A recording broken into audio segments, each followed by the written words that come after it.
everyone. Welcome to another episode of the Fourtress of, a podcast about movies and TV shows and video games and lots of pop culture nerd things.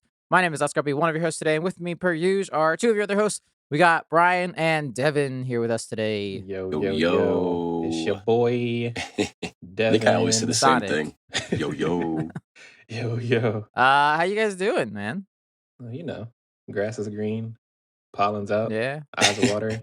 The pollen I is know out. it. That is for damn sure. I think this season, this is like the first spring where I've like noticed that I get allergies. Really? Oh, really? I have like allergies to every season but pollen. Really? Nice. Yeah, I'm just allergic to everything ever. So I'm allergic to winter. My nose is always snotty, no matter what. It's awesome. Yeah. Like in years past, I'd always be like, oh, I'm just sick. Like I get sick at, the fall and the spring. It's like, and then my girlfriend was like, maybe you get allergies. And I tried some allergy medicine. It's like, oh, turns out I didn't have a cold after all. This is what it feels like to be weak. Damn, I hate being in a first world country. Well, see, and like I always thought I wouldn't deal with allergies because I'm deaf in my right ear. So I was like, listen, like I got that's like my stat loss, like my attribute thing. So I was like, I can't for that reason I can't get allergies. He said I can't get stat loss. There's no way I'll have two. Yeah, everybody gets like one thing, and you don't get more than that. We all got one debuff? No, man, I got a lot of debuffs, dude. I'm fucked over here. Oh, that's so funny. Yeah, I would love to look at our character sheets. Like, see what like how our skills and traits are. My stats are fucked. I don't know what's going on here, dude. I want to re-roll. Oh, that's amazing. That'd be such a great look, like a poster or t-shirt. Yeah, that would be funny. Oh, that's awesome. Mm-hmm. So with that, should we jump into our first segment of the week, guys? Let's do it. News talk. Oh, some big news headline here. Real quick, listeners, though, if you want to skip ahead to anything or avoid spoilers, check the time codes and do all those things. But first thing, the big muskrat himself. He bought Twitter for $44 billion, man. Holy shit! I'm mad. I couldn't believe it happened. I've gone back and forth on this guy, but this is like a move that's just as like it's pure vanity, isn't it? Or like maybe there's something about like data that like maybe they'll have Twitter users' data or something now that Tesla can use. Yeah, there's definitely a creepy reason that he wanted this. But I don't fully believe in his whole free speech thing. Absolutely not. The man hates free speech. But he loves Twitter. Like he is like he's one of the biggest things on Twitter, right? But like it's just he's the internet's weird uncle, and that's been the way he's established himself for so long that it only makes sense that he'd sling his dick all over Twitter and make it his. Dude sucks. I don't understand why people love billionaires so much. They all suck. I don't know why they think he's a better one. He's not. He's racist and has a lot of allegations and suits that he's tried to settle quietly, and being racist in the workplace, including whole ass segregation in his factories. Fuck him. Whoa. Yeah. No, he's got a lot of bad stuff under the hood.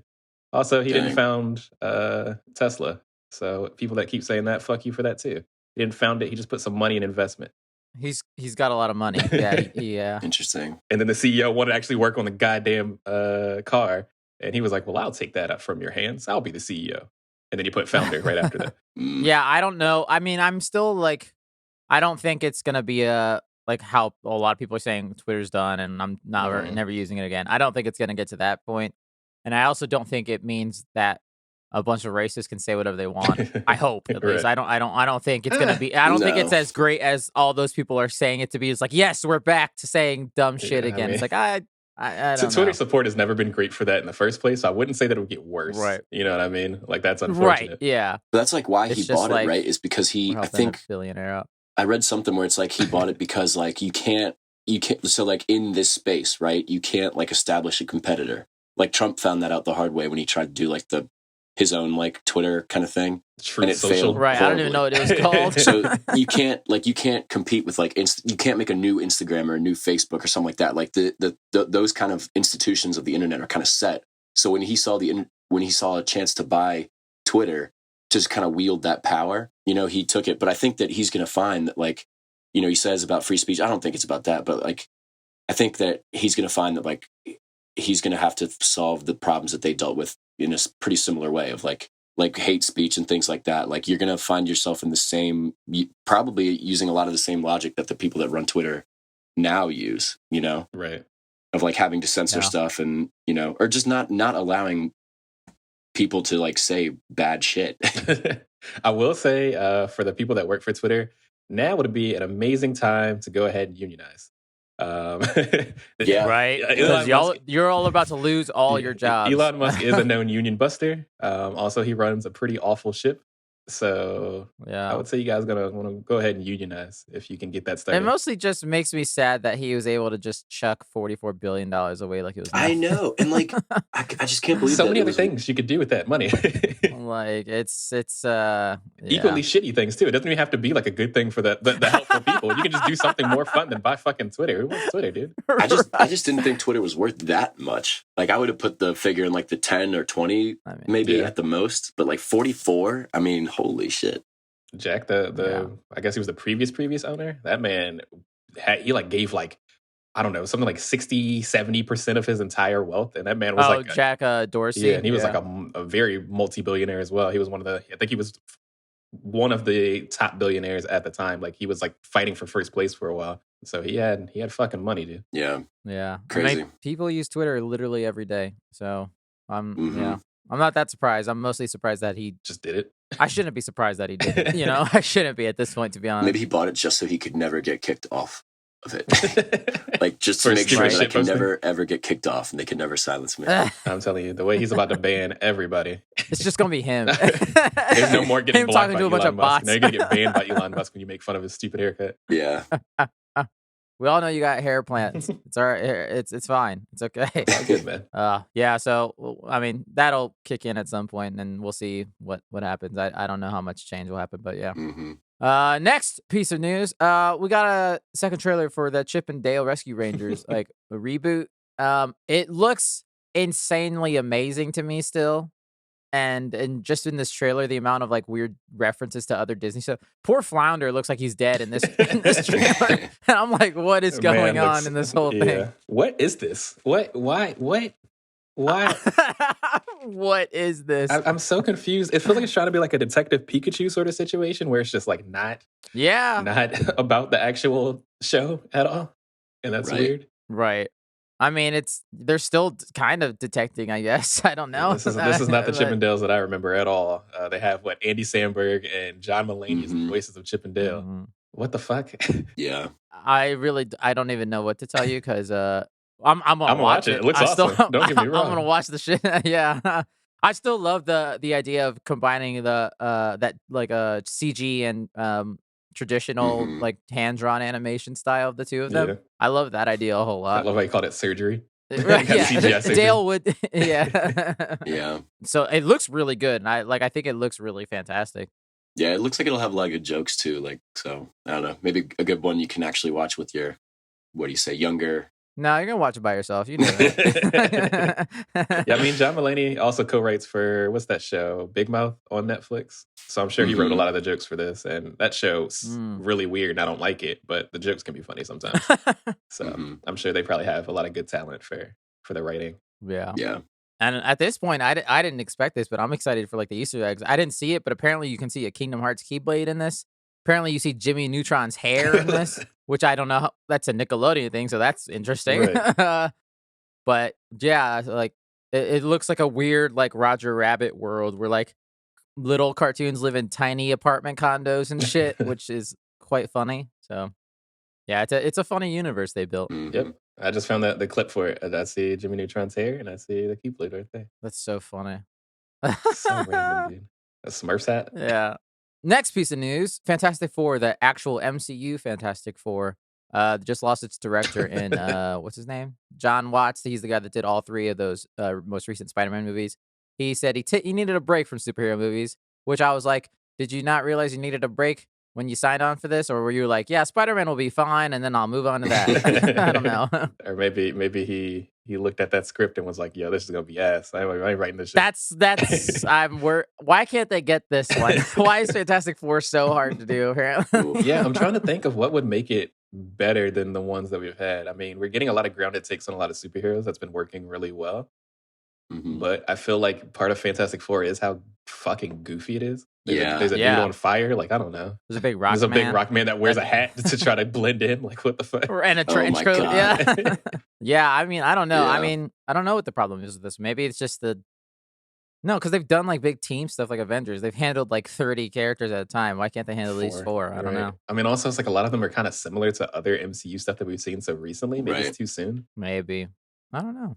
Maybe it also is that he's just burnt the fuck out. He's tired of superhero movies. Maybe he's burnt out. Wants to go do something gritty, and he saw the Batman, and he's like, all right, I got to go do a DC movie. Do something gritty and dark. Deadline did also report that there's nothing sinister, in quotes, attached to his departure. Oh, that's and good. That he is still expected. Yeah, and that he's still expected to come back for the next Spider-Man movie whenever that is going to happen. It's funny that we have to say that when people depart from. I know.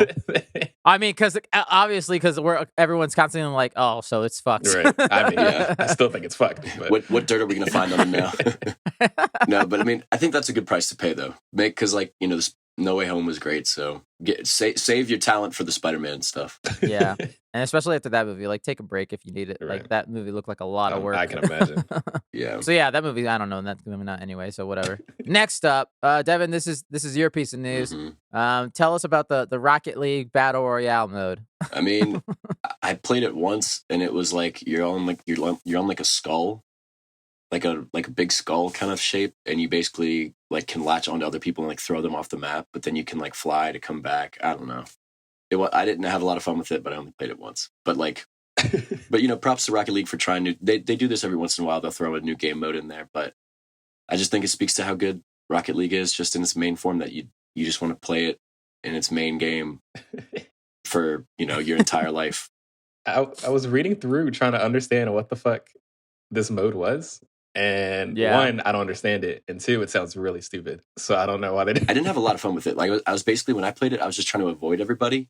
But if they get close enough to you, they can like pick you up kind of. And then like chuck you off the map. I don't know. It's weird. It's kind of a Fall Guys situation. I don't know. Yeah. I like that Psyonix like just kind of makes new modes and was like, we'll try it, see how people like it. Keep the game fresh. And if it don't work, they just cut it out. That's most of the time it's not as fun as the main game. Actually, I would say every side mode is not as fun as the main game. Yeah, because I remember like, don't they also have like hockey and like they have different versions of like the same shit and stuff? They have hoops, which is really funny. They have like a basketball hoops mode so where like you have to hard. like get the ball up, and it is so hard to score. Oh my god, it's so fucking hard. I don't think we scored a single goal when we tried to play that. Yeah, it was very hard. And then they have Rumble, but see, like things like this, like Rumble is better because Rumble is like a mode where there's like tornadoes and you can get spikes on your car, and you can have like a punching bag or a punching glove to like punch the ball, and like so it's very chaotic. But I think for this kind of thing, it's that they've already kind of come up with an original game mode that's kind of fun. But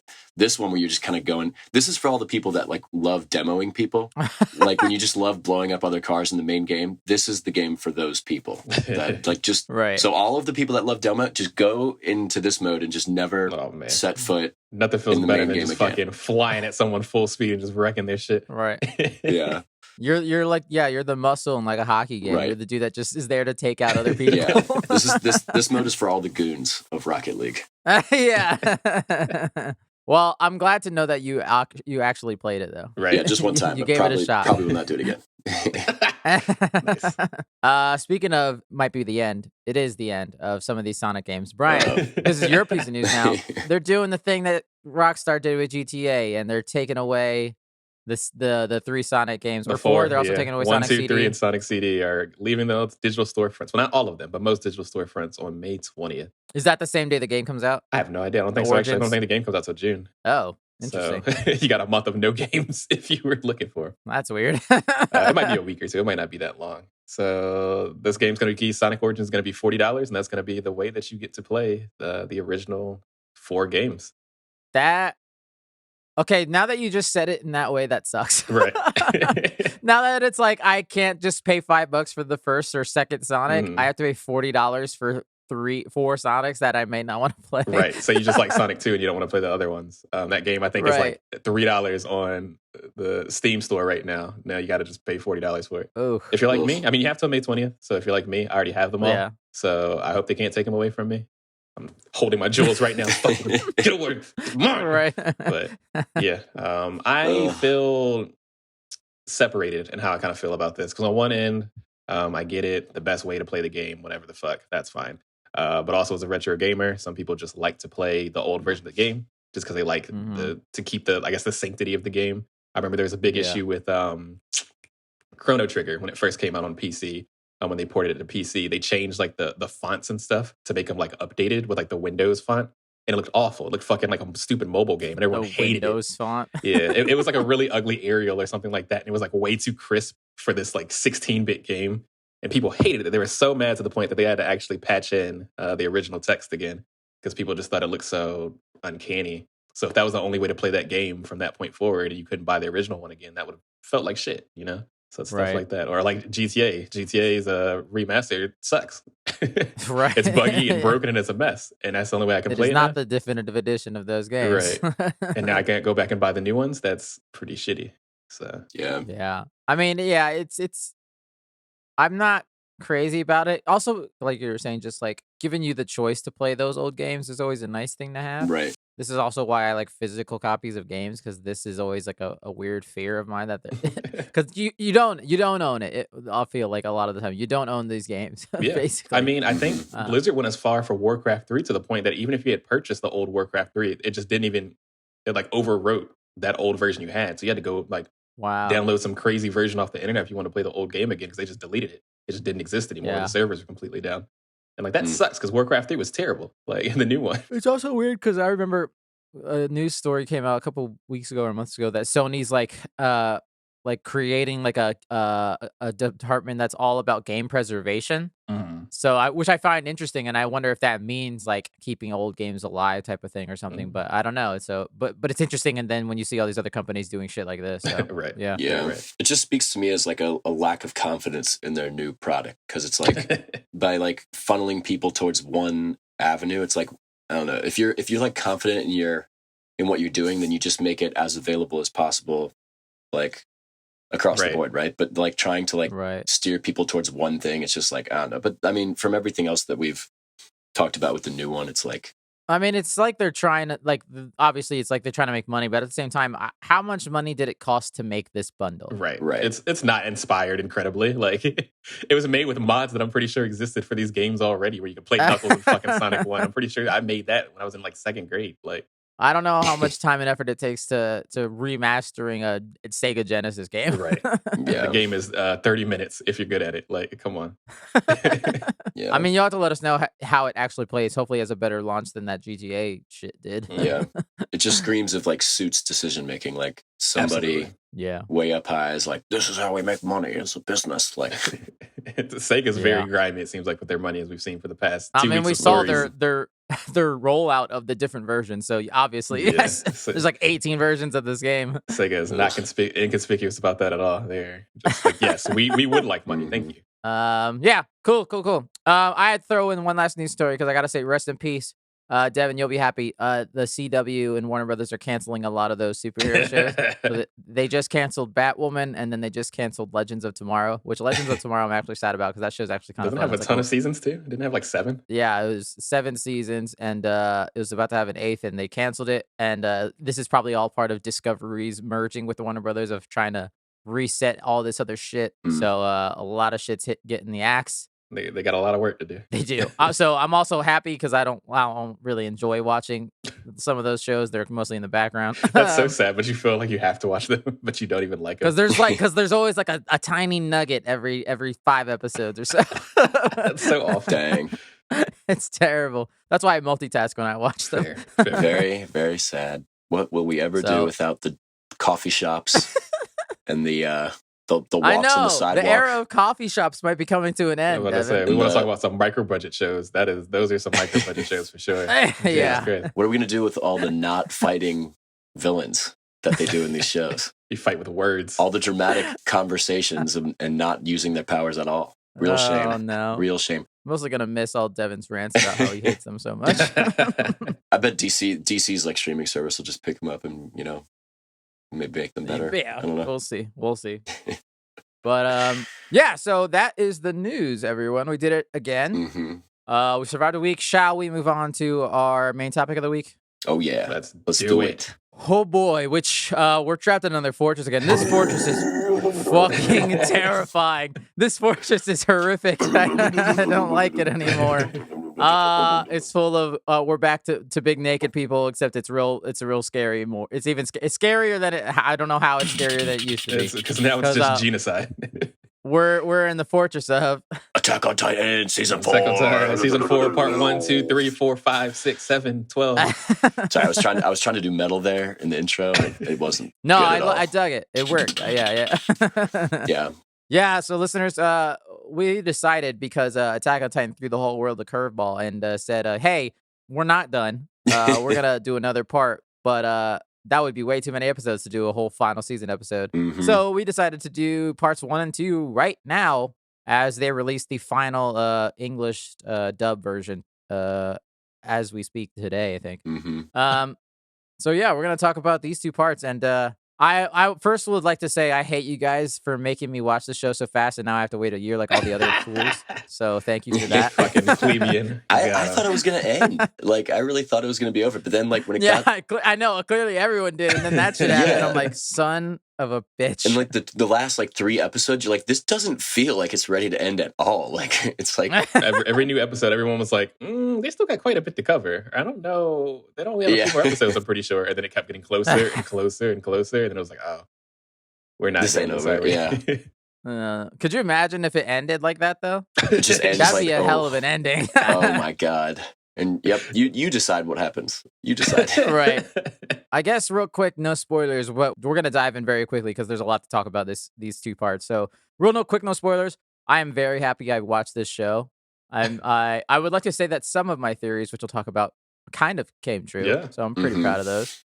Yeah. And then wow, what a ride. That's mostly it. Just what a ride for these 2 parts. Yeah. Like, oh yeah. Season 4 was a lot of payoffs of like a lot of the plot points that have been like building in the previous Which is 3. crazy because I thought season 3 was a lot of payoffs. Right. I was like, holy shit. But this one's even like more, like I don't know, just so much going on, and like it was like I actually was like really. I think of all the seasons, I was looking forward to each week the most this season, because like there was just so much. The whole addition of the Marleyan characters, which was I think a good thing. Yeah. It gave a nice like dichotomy of like the 2 different sides of what was kind of happening. Mhm. And yeah, shit happens.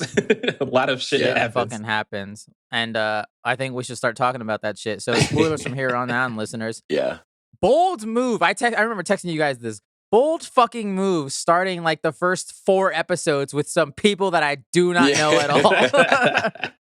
I'm like, who? I see what you're doing. I know what you're doing, but who the fuck are these people? How did the 3rd season end? I feel like it ended in a cliffhanger, which made that feel so much worse because you were ready to fucking see your favorite characters again. Yeah. And then it was like, who? The 3rd season ended with them reaching the sea. They got beyond the walls and they found the coast. And it's like, what are they going to do next? And then it's like, no idea. Where are they? No idea. Where'd they go? But let's spend some time with these child soldiers. Like yes, and let's spend time with this this female version of Aaron in the form of Gabi, which is she's just a sociopath as at first. God, she's so awful. Yeah. Oh. She loved a monologue too. I just loved it because it showed the other, like, right? It just showed how everybody's the same.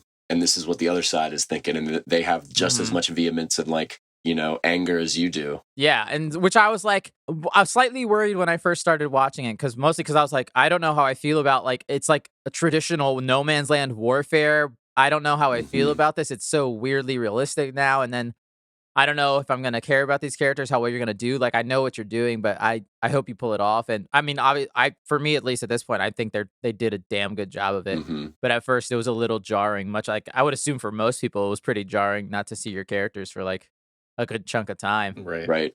And it was cool to like get like a little bit of like what the actual world outside, like you kind of got to see what the world was like and the politics and everything was like off of the island, which, you know, the characters had no idea about, but then it just throws you right into it. So you as the viewer know. I just like, my only complaint was like, why'd they call it Marley? I mean, come on. Like, you couldn't think of a cooler name for a nation state? Paradise Island, and we got Marley and me. I mean, they got a lot of kind of weird name choices. We'll talk about Willie later. But when I first heard that, I was like, this homeboy's name is Willie? Are you serious? What the fuck? No, my favorite character will always be the black dude, Onion Coupon. I felt so bad because every time I would write notes about him, I was like, I don't remember what the fuck his name is. My boy, Onion Coupon. Isn't there a moment sometime where like the people from the island are like, whoa, you're "You're black," and he's Yes. like, I literally wrote it down. Sasha at one point asks him why his skin is so much darker than everyone else. And I love his response is great. He's like, because God wanted to throw some change in there or some shit like that. I can't remember exactly what it was. I was like, great. And then I was like, Sasha, what the fuck is wrong with you? It just reminds me of a fucking Mean Girls. It's like, you can't just ask people why they're white. Yeah, just like the first like couple episodes where obviously like you're getting to know them, and the only character I think that I think is Rhina. I think everyone else is basically new, and man, Rhina's life dude, sucks. he is haggard, man. He's been haggard since like the middle of season. That's why I look 45, even though he's like 20.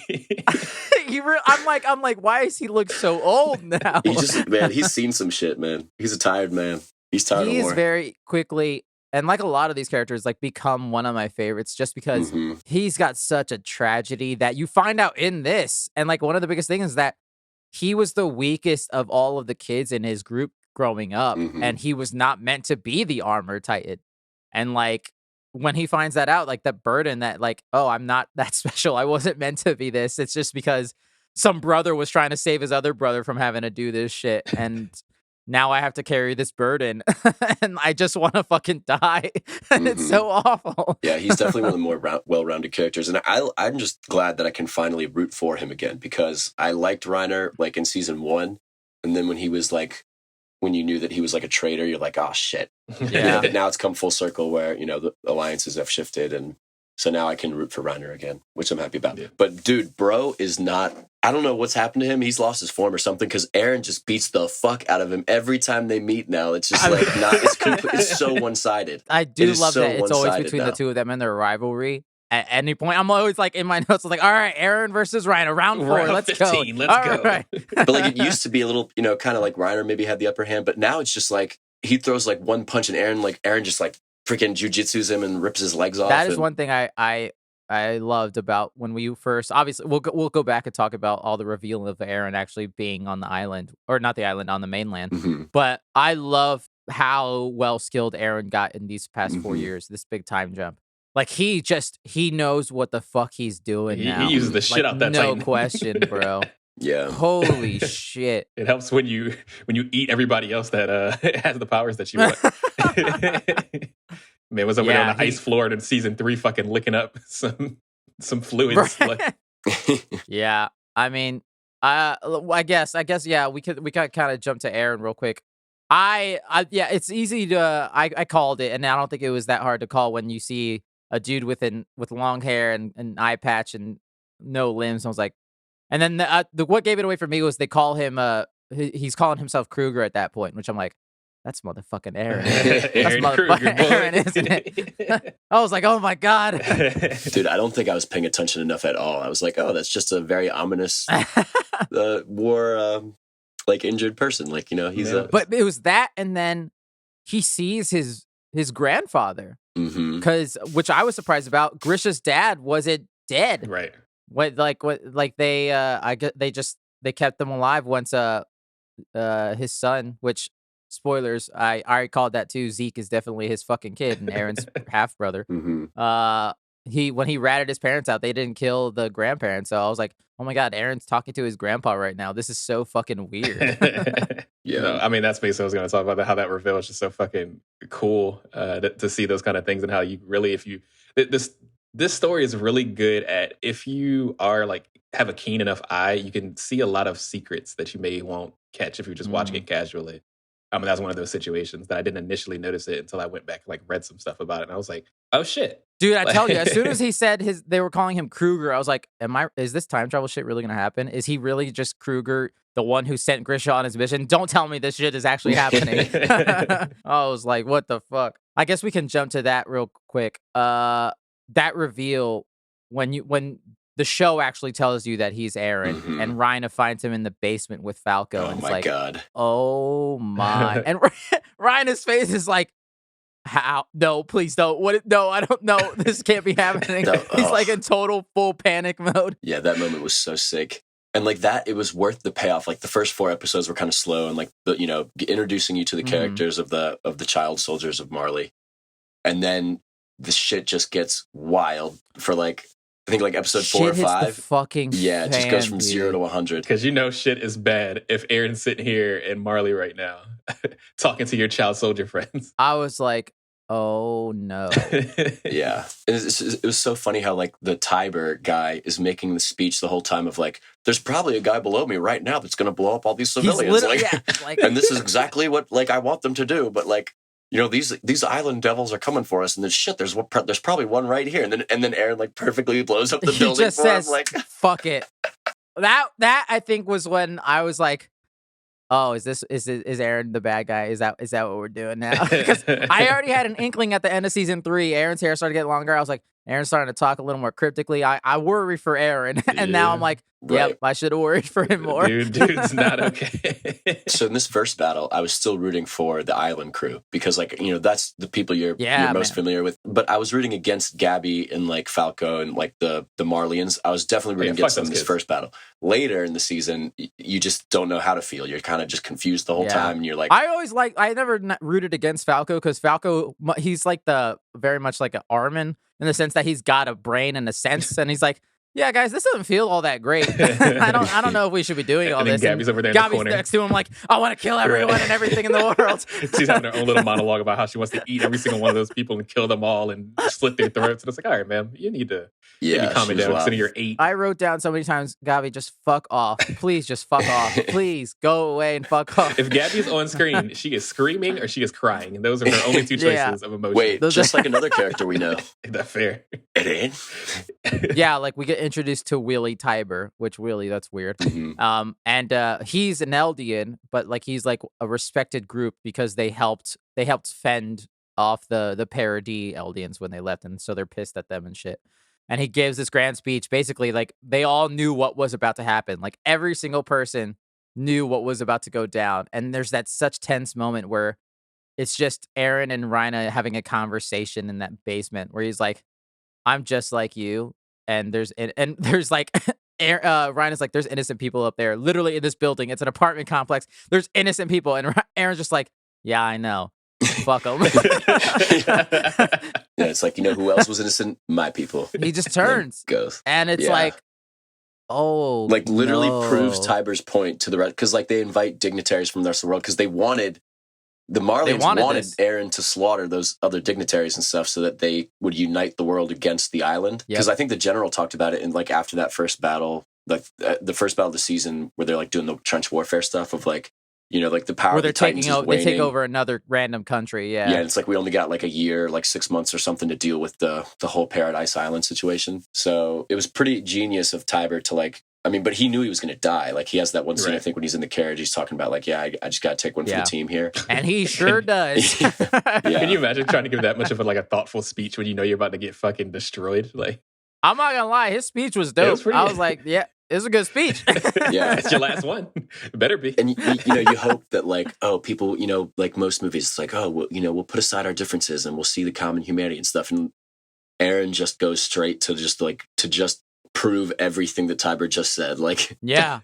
And like, in glorious fashion, man. And it's just like, at that point, it's on. And you start to learn bits and pieces of it. But that moment when our quote-unquote heroes, the scouts show up, and they're all in full force, I got so hyped, dude. That moment when, because you see it all slowly come together where some random blonde soldier, which you find out is Yelena, traps the cart titan and the jaw titan in a hole, basically. And I'm like, oh, fuck. And then they just look up and they see the scouts flying across the sky. I was like, they're here. Everyone's fucking here. Oh, yeah. shit. And then just Armin just like rowing a rowboat like to the harbor. Doing his best. To be fair to Armin, he's like, I feel really, really bad about the thousands of people I'm about to kill. But he's just like, it was so comical. He's just rowing a rowboat up to like this battleship. And they're like, hey, what are you doing down there? He's just like, like... Nothing. But yeah, like when they come in and they got their clean new, you know, they got their clean new look. They're like in stealth mode. Yeah, stealth mode look. Got the new weapons. I mean, they've upgraded. They've learned from the technology of the world now, and they are ready. And like got the airships coming in. Yeah, they're rocking the actual like guns that Kenny's squad had in season 3. They have those. They actually have like firearms now. Right. No one, like Tiber and all the head people knew that something could happen, but a lot of the soldiers and lower level people were like, what the fuck is going on? And it's just chaos, dude. Mhm. It's just pure fucking chaos. But I'm like, at the same time, I'm rooting for them. Yep. But Yeah. also, I'm like, oh, you killing a lot of innocent people, bro. I'm still team no. fuck Marley. And also, so then like the Warhammer Titan comes up, and I gotta say, Yes. like, of all the Titans, that one probably was the highest hyped and was the worst one. Like the Warhammer Titan did not live up to the hype at all. Like she She had a punked. hammer. Like she looked cool as shit. She was dope. She looked cool, Yeah, but she was plugged into the world via an extension cord, and that looked goofy as shit. But also, like, she got her ass kicked by Aaron in like 5 minutes. Yes. It was a dope fucking fight. That is one of the highlights of this, maybe of the whole show, of all the seasons. That fight that Aaron has when he's tackling her and then the Jaw Titan, and all the scouts are just killing a bunch of like that whole sequence of events was fucking amazing. Yeah, he broke dude. anime rule number 1. He punched her before she finished transforming. Punched I her love fucking that. face off. I love that. Because it just showed Aaron was like, I'm not going to stand here and wait for you to like soup up. I'm going to deck you right fucking now. That was amazing. It tells a lot to Aaron's character of like, he's not in this for like fun or glory or anything. Yeah. He just really hates these people and wants them all to die. And that showed it. Like, he doesn't give a fuck about them. He doesn't respect them. Nope. I thought that was amazing though. Yeah. Punched her stupid face off in the middle of transformation. Right. I mean, like, yeah, like Aaron just showed his competence in that entire battle. And like, I think I love how it starts where it's like dead quiet, and then obviously, like, what does he say? Hold on, let me find it so I don't fuck it up. It's like something like, now's the time, Mikasa. And that's when Mikasa shows up, and they all start doing a whole bunch of crazy shit. And it's just like, oh, so dope. But man, other than him killing all of these innocent people, Aaron had his probably second darkest moment for me was when he uses the Jaw Titan to kill the Warhammer and then swallows her body. I was Man like, is a psychopath. Dude. Yeah, oh that my was wild. God. He's like, get over here.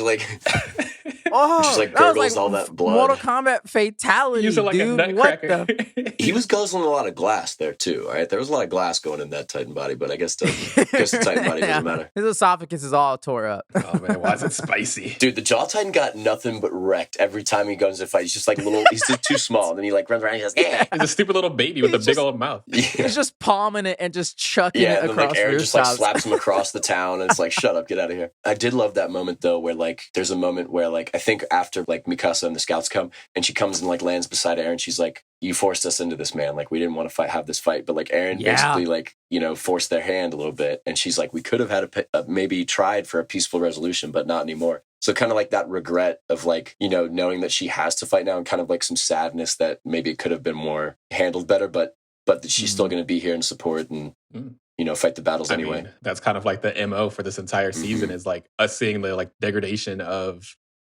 Aaron's psyche, basically, of him turning into a villain. And like each time it happens, more and more people are like, is this okay? Yeah. Like, are we doing the right thing? And then he gets worse. Are we the baddies? Right. Are we the drama? No. No, you guys are the drama. I'm sorry. Yeah. But that's hard, though, because also it's preservation is what a lot of this show is about as well. It's like, what do you do to preserve yourselves? Right. Everything is about having a nuclear deterrent, basically. That's like the whole thing. Right. Yeah. Like, yeah, like that shit was so heavy. Like, and going back to Armin, like, I think is having the colossal Titan power is probably one of the best like character pieces of his character. Like, he's the most pacifist dude, and he has the most destructive fucking power. And he's just like at the when it happens, he exits the Titan, and he's just standing atop looking. He's like, "Is this what you felt like, Bertolt, when you did this?" Is this what it feels like? Because this shit sucks. I mean, Bertolt was also a bitch pretty often, and he also had the craziest power until he asked if he could kill everybody. But it's like, right.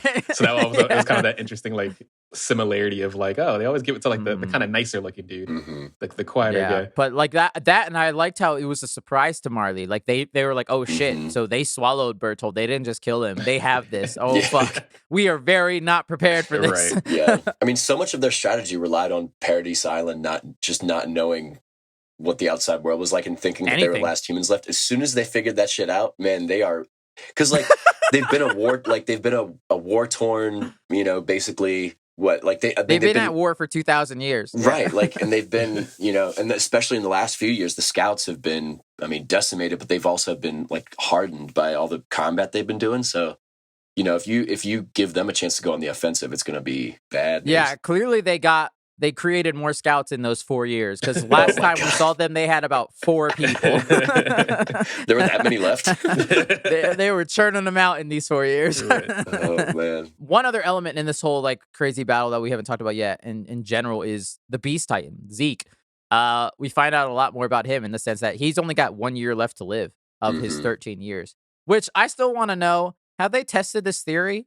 Have they seen someone actually die? Like, what happens? I want to know. Right. Do they just get like a stroke and die in 13 years? What happens? Because everyone to we've them? met so far is still alive when they give like their shit to other people. So it's like, True. I Exactly. don't understand. I want to know if this is some weird propaganda theory or if they've actually seen this They happen. actually live to the ripe old age of 150. Because I don't believe any history at this point that anyone says. Because even like you find out a bit that even Grisha's history that in those books was kind of flawed as well. Right, I feel yeah. like we find out because you actually see Amir's history and how the Titans came to be, which we'll talk about. And it's goofy as shit in a little bit. But like The worst part of the it show. wasn't exactly what Grisha said, was telling all the people how like, no, Amir used these Titans for good and they built bridges and were good. It's like, nah, they used it to conquer the world, bro. Yeah. I don't know what kind of shit you've been spitting out. So I don't believe anything. I don't know what to believe. Yeah. The man was so crazed. The logic of the royal family, where it's like, we need to like serve some penance here and like stay on this island and like not integrate with the world, was kind of, I mean, you could see what would lead them to that conclusion, because they were the baddies for a long, long time. Right. But so about Zeke, like he shows up and goddamn Levi is so cool, dude. My God, Levi fucks him. Like you learn later that it was all a ruse, basically, but he fucks him up in a glorious fashion. Just soloing the Beast Titan is just the coolest shit to watch. Levi is one of my favorite characters because of that. That man is so damn skilled for no reason. And he's just filled with so much like quiet hate. All for Zeke. Like I think that's what I like about him. He's so calm, cool, collected usually, but there's something about the Beast Titan that just gets that man fucking angry. Yeah. I mean, I guess he killed his fucking captain, so that's a pretty good reason. Yeah. But He's just like, I love that his only goal in life is to fucking kill him. Like really though. oh man, it's got 8 months to live anyway. Fucking Right. Yeah, so you find out mostly at the end of that battle it was all like Aaron's plan. Aaron and Zeke's plan, basically, and Zeke's not with Marley. He's trying to do this other secret plan, which you find out later. But one horrible, horrible fucking thing happens, and I hate both of you. I hate both of you with all of my being, because you let me go on and on about my love for Potato Girl. They couldn't ruin that for you, man. And they fucking killed her, man. And who kills it? No other than that stupid piece of shit, Gabby. And I knew it. I was so mad. I literally wrote it in my fucking notes where the moment Sasha killed those 2 guards that were next to her on the ground, I was like, she's dead. Yeah, she's when Gabby dead. looked at her. Gabby's gonna fucking kill her. And I was heartbroken, dude. That was heartbroken. Yeah, that was real rough. It was rough. I was like, I don't know if I want to watch the show anymore after that. I don't know why. Of all the killings I've seen in this show, that one just pissed me off. I just can't believe she actually went through the mission. I feel like as soon as they landed in Marley, she would just go straight to the harbor. Because remember that flashback they have where she's like gets ice cream, and it's like, yeah, I just can't believe she would even like care enough about combat to just not go get all the ice cream and like snacks and things that she could get. But yeah, homegirl still wants to live, so she still wants to participate in the mission so she can survive. Right. Yeah. It was so tragic because it was like it just seems like it was so avoidable. Like, first of all, the way that Gabby got up to the airship was fucking comical, like to say the least. Like, she kills a dude, and like that, and you knew she was going to get up there because like they were, that scene was going on so long, and there's like that one random guy that's like, oh, we got to get back to the airship, kills him. Uses his gear to get up to the airship. Nobody sees her come in, and then she shoots Sasha. I mean, come on, what the hell? It's he celebrating. My favorite part was when they just fucking alleyway gang beat her up afterwards. Dude, they stomp her. I'm like, holy shit. She's like 6. Oh my God. Yeah, that was my favorite part. Just stomping her ass. Not in my hood. And Falco's also getting a beating. He's like, I didn't do it. I'm just a bystander, please. I'm just a boy. No, it made one of like the best like reaction photos ever. Just because it's like so detailed. Because they've changed the art style at this point. Because now everyone's gotten older and everything like that, and it's much darker. And there's just this one shot of just someone punching her dead in her face. And I use that image a lot. There's a lot of people punching children in this season. They don't give a fuck in this show. They'll kill kids. They don't. They really do meanwhile, not, Zeke is just sitting there propped up against the wall with no arms, no legs, just calmly being like, yeah, this was all part of the plan. Like, yeah. And like, and that's where you find out that Gabi's like in shock. And she's like, you're a fucking traitor. I want to kill you now too, you son of a bitch. But yeah, so you find out that it was all a ruse because Aaron and Zeke were working together because they believe air quotes that the best way to end all the bloodshed caused by the Titans is to just euthanize everybody, all Eldians. Fuck. So basically, with the power of the founding Titan, you can change basically the biology of Eldian people on. They can sterilize everybody, and then the Eldians would just die off, and then humans would be left in the world. And they're So Zeke's plan is to use the rumbling as a deterrent until all the Eldians just wither away, and it's like, wow. Yeah. Wow. Right. That's your grand idea? You know what's going to save my people? If they just never existed ever again. That self-hatred that you feel from them. And the Marleyans have it as well, where they just like they think that they deserve this punishment of having to be these child soldiers because they're Eldians that were of course taken by the Marleyans, and it just feels so awful that these people just hate themselves so badly. Right. It's like, all right, what should keep calling? We're the devils. That's what Gabby says pretty often towards the end of the first section of the 4th season. Right. And you just see how they're like manipulated and trained in that way and educated that way, and it's there's a lot of like kind of shades to the Holocaust and stuff like that, and like you even get that, and like it's a lot of like people acknowledging that they're the bad guys yet still doing it. Where like Aaron in that whole scene with him and Ryan in the basement, he's talking, he's like, yeah, I know that you're all brainwashed and you all are just like child soldiers, and I'm the bad guy. But yeah, I'm the bad guy. I'm still gonna do it. It's just like, bro. It's like, Aaron, that would make you a villain. It's like, yes, it would. Yes, I know. That's what kind of made me mad about this entire show, where it's like, you guys know that you hold all the power, right? Like all the Eldians here, even the ones under Marley's rule, like y'all could just fuck everybody else up and then be friends, and then we're all okay. Like we don't have to do this. We hold the power. We're the giant nuclear missiles. Which I guess that's my question is that they haven't really addressed. I don't know how it works though. How are the walls all colossal titans, and how are they alive still? Like are they people that turn? Like they haven't answered that question, because the colossal titan is in itself a unique power. Yeah, right. So how do all of these titans, because spoilers, the rumbling happens, how do all of these titans still have like sentience if they're all also colossal? That's what I still don't understand. I thought they were like more like drones that the king used, like he like made. I don't know how. Yeah, but typically, like even the drones like on the island are people.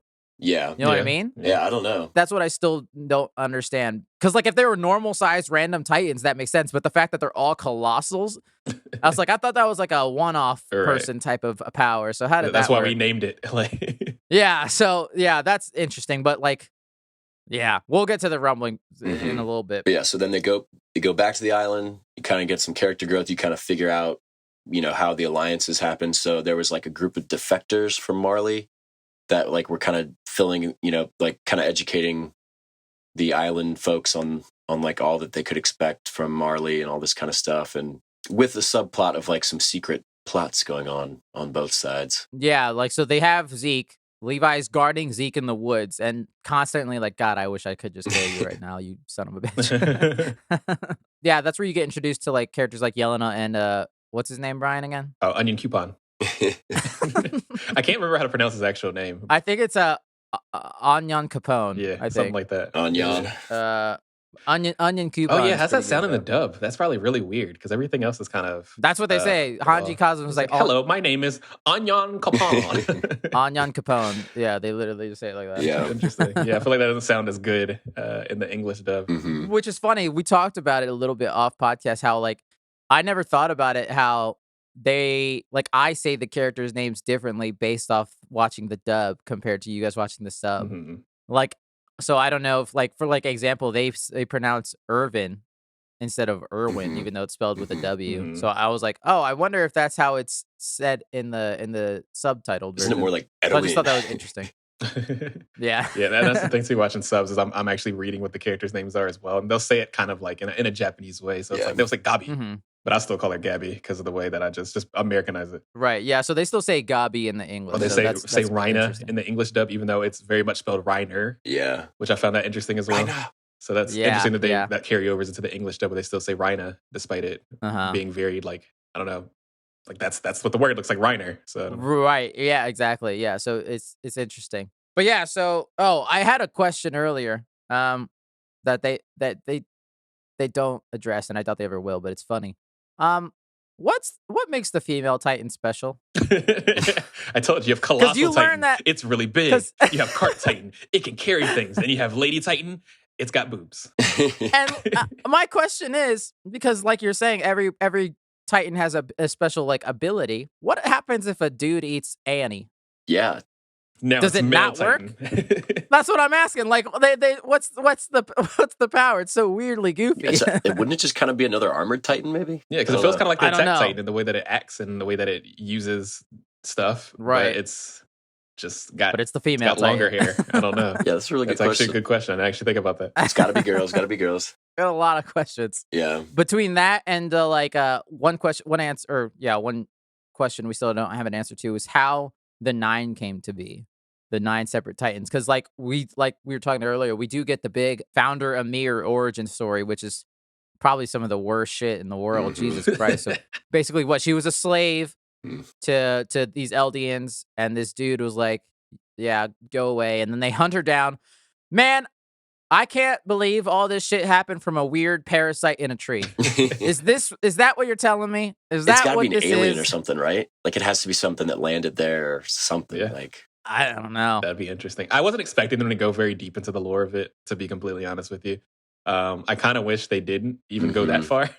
Like, don't even show us what it even started from. right. Because I knew it was going to be stupid. It couldn't be anything but stupid. Because like, yeah, I'm thinking maybe if it is an alien, maybe the whole point of the alien is to like wipe out all the humans and then it takes away the power my of the God, Titans or could you something. I imagine? don't know. Like, I don't know how it ends in the manga, but Attack on Titan Season 5, Part 3. That's the end game, is they have to fight a bunch of giant yeah, worms. something like that. So yeah, that was all very interesting, and then that's where you learn how she was basically the first Titan, and she kind of wasn't used for good. Eldians used her to attack their mortal foes, the Marlians, and I still like to take this interpretation that because she gets a spear to the stomach and dies, protecting the king. But I kind of like to interpret it that she was trying to die because her life fucking sucked. Right. Ugh, And yeah. then what does the king do?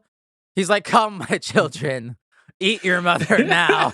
Yeah. Devour every bit She of had the her, saddest- specifically the spine." God, that was such a sad origin story. Like everything about that was just horrible. No one's lives are happy. I mean, whose idea? Who would think that, like, I'm pretty sure I know how we could transfer this power. Eat that bitch. Yeah. Like, what? right?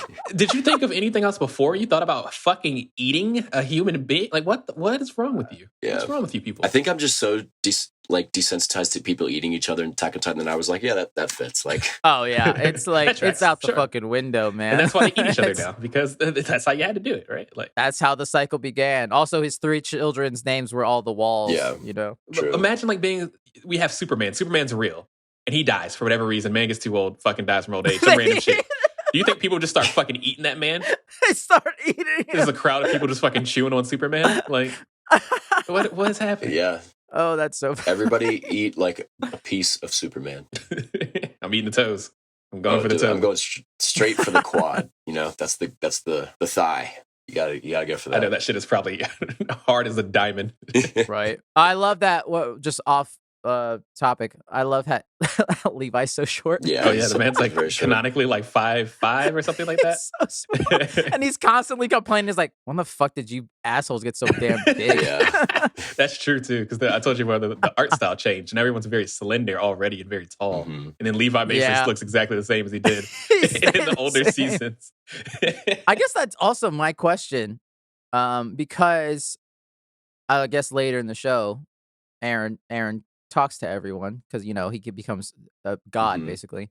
I guess Mikasa and Levi are also Eldians, even though they're these special Ackerman clan from the east of these actual Asian people. Yeah, I forgot about that whole thing. It's like what she's from. What is that island called? It's basically like a Japan kind of.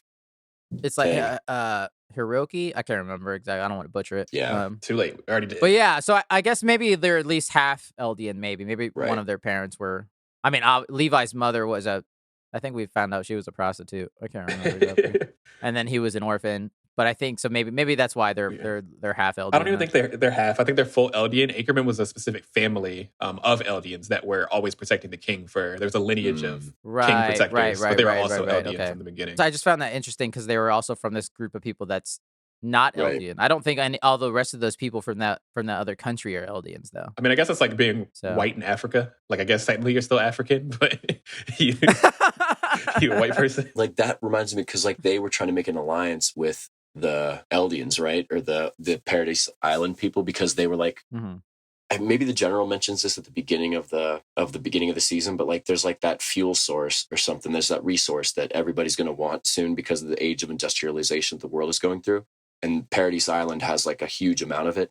So basically the whole world was going to have like this gold rush to the island, right? And then these like Japanese kind of group is trying to make an alliance with them to like, you know, be the sole extractor of it or something. I love that they're like canonically Asian though. Yeah. That's like, What? So are we on Earth? How does this work? I can't remember what the name of their thing is. Probably some form of I don't know. Where's Paradise Island? Because they say they're humans. True. So yeah, they are. Yeah, so I thought that was all interesting, and you get a lot of more politics and less action in the second half of part 1, where they're just kind of like planning shit out. It's setting the stage, I think, for part 2. Yeah, so you get a lot of alliances built with like Yelena's group of rebels that are like, yeah, we're from countries that were morally fucked us, so we don't like them either. Yelena looks so funny because she looks so much like Armin because they got the same fucking bowl cut now that it gets kind of hard to like differentiate between the two. Well, she's really tall. She's a crazy person. Yeah. She also she's insane. makes a really memeable face at one point. Yes. It's like, holy shit, you're scary. Yeah, she's kind of scary. She's terrifying. Oh, I know exactly what you're talking about. Is when I think when Armin has his back to her or some shit, and then she turns around, she's got this weird face on her. She's like, yes, go. They draw. It's so Please go creepy. help. The scariest faces. Please go help Aaron. It's funny because I'm just putting them all in the Discord chat.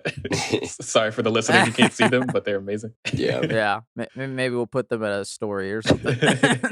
Yeah. But one of the big plot points that happens that kind of starts to tense up the show towards its final act of part 1 was they have Sasha's funeral. Rest in peace, Sasha. And I can't believe it, but they made Sasha's love of food a plot point. They didn't just like it started out as just a gimmick, and then it became a plot point with homeboy Nicolo the Marleyan, who fell in love with her because she appreciated his food so much. To the point that because Gabi and Falco escape and they end up with Sasha's family, and they end up with the fucking girl that Sasha saved from that Titan that ate her mom. I couldn't believe this shit, man. Oh god, it's too ironic. I know, and they go to dinner, and Gabi and Falco are in the basement, and I can't remember exactly what happens, but Nicolo finds out that Gabi's the soldier that killed Sasha, and he just flips his shit out. And he's like, I'm gonna kill this 5-year-old right now, everyone. I mean, given the circumstance, I completely understand. I would have done the same shit. It would have been a beat down in the alleyway again for her. Yeah. I think you're just biased because you already don't like Gabi, Brian. Yes, I mean, because she killed Sasha. She killed Sasha. She was annoying. Those are the two biggest things that I have against her. She was just always fucking crying. I mean, I hated her as much as I hated Aaron at first, where I was like, God, can you shut up? Jesus, stop trying to kill everyone. You need to be put down. She's had like a lot of character development in the season. Like I think she got like she's gone through like confusion. And like that little thing with the family is a good example too, because like she realizes that they're just people that are just they're trying to live their best life. They're just people trying to live. I will say that's the difference between her and Aaron is that she actually learned eventually and a lot quicker than Aaron. Aaron still hasn't learned, and she's like, oh, we are the same, and we're all kind of bad people, and we should stop this. Whereas Aaron's like, nah, fuck it. Yeah. We're all people just trying to survive. What it comes down to, there's gray area. There's no good or bad, really. Right. It's just people trying to exist. Right. And that sucks. That realization. Which is why I also love that Sasha's dad is like the best dad in the world. He's such a good dude. And he's like, no, don't kill the child. Sasha's gone. That was her job. We miss her, yada, yada. But it's crazy. But then the blonde girl's like, nah, fuck it. I want to kill this guy. I want to kill her right now. Yeah. But yeah, the whole standoff was awesome. And that's where like the scouts, Armin and Mikasa and all of them, they finally find Gabi and Falco again. But then that's when shit starts to hit the fucking fan again. And the Jaegerists, the fucking Jaegerists become a thing. This show... Read Nazis, all right? This show loves some fucking politics when it comes down to it. And these people became like fucking devout followers of Eren Yeager. I cannot wait until the day that Jean kills Flock. I can't wait. Because I don't think, even though we saw him fall in the water later, I still think he's alive because he's a fucking cockroach of a man. I can't wait until Jean puts his They've had foot so into many his chances face. to kill Flock. Like, somebody just freaking swat this guy against the wall. Like, I'm so sick of There's him, one man. thing that man can do. It's survive. That dude will not fucking die. I mean, it creates a good protagonist for like a non-Titan or antagonist. That's what it sounds like, protagonist. We all hate that idiot. No. A non-Titan antagonist for our heroes to face off against, basically. Because he is fucking annoying. And it doesn't look like he's especially skilled either. He just fucking sucks. Yeah. I mean, he sucked since the beginning, since he showed up with Irvin's body and was like, no, fuck Armin, save this man. I dragged his ass all the way over here. I was like, shut up. No one knows who you are. No one knows your name. I don't give a fuck what your opinion is. Yeah. Yeah, but like, I don't know, the Jaegerists are frustrating because it's like, yeah, they're like, oh, the Eldian Empire. Like, it's like, Italians, like, the original fascists when in Italy, when they're like, it's time to revamp the Roman Empire. Like, we were great once. It's time to build that back again. It's like, it's the same shit. Like, they're literally exactly what the Marlians were afraid of. Yes. Like those people, that's what they thought was happening the whole time. And now it's happening. They're pure race savior people. Yeah. But it shows you how like a small minority, what do you say, fanatical minority can do a lot of damage and take over. Like they do a coup in this, right? They take over the government. Being a terrorist works. Yeah. Because you find out, because like Aaron's, I said this to you guys earlier as well, is like Aaron's flipped-flopped like a pancake between good and bad. And now it's like, he was like, oh, he's good. Oh, but he killed innocent, so he's bad. I was like, oh, but now he's good again because he's calmed down. But it's like, oh no, now he's turned and has this weird cult mentality, so he's bad again. Yeah. So like Aaron starts to go out, strike out on his own, and all of his friends are like, what the fuck is going on, man? That's when they started really getting not very cool with what's happening here, because they're like, now we're against each other. Right. Because like we just don't know what your motivations are anymore. Now that you have these crazy people behind you, it's like we're at this kind of weird space where it's like, do we got to put you down too? Like, if we wanted to make sure we still survive. Like, they're kind of confused too, because they're like, okay, so they learn about the euthanization plan, and Armin's like, I mean, this is kind of a good idea. But then they're like, but what about, like, is that really fair to us that we can't, have a future? But it's like, okay, we'll go along with it. Connie's like, fuck that. Yeah. Fuck all Connie of you. said, I don't want kids, this, bro.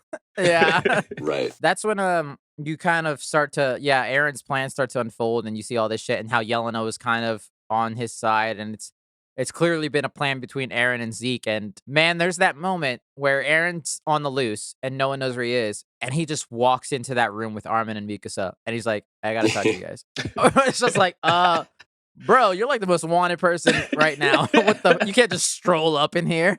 And he has probably one of the meanest things he does, as far as not like non-violent, although it does turn violent, is he basically beats the utter shit out of Armin and tells Mikasa, you're a slave, and how could I love a slave? Fuck off, fuck you, and I hate you.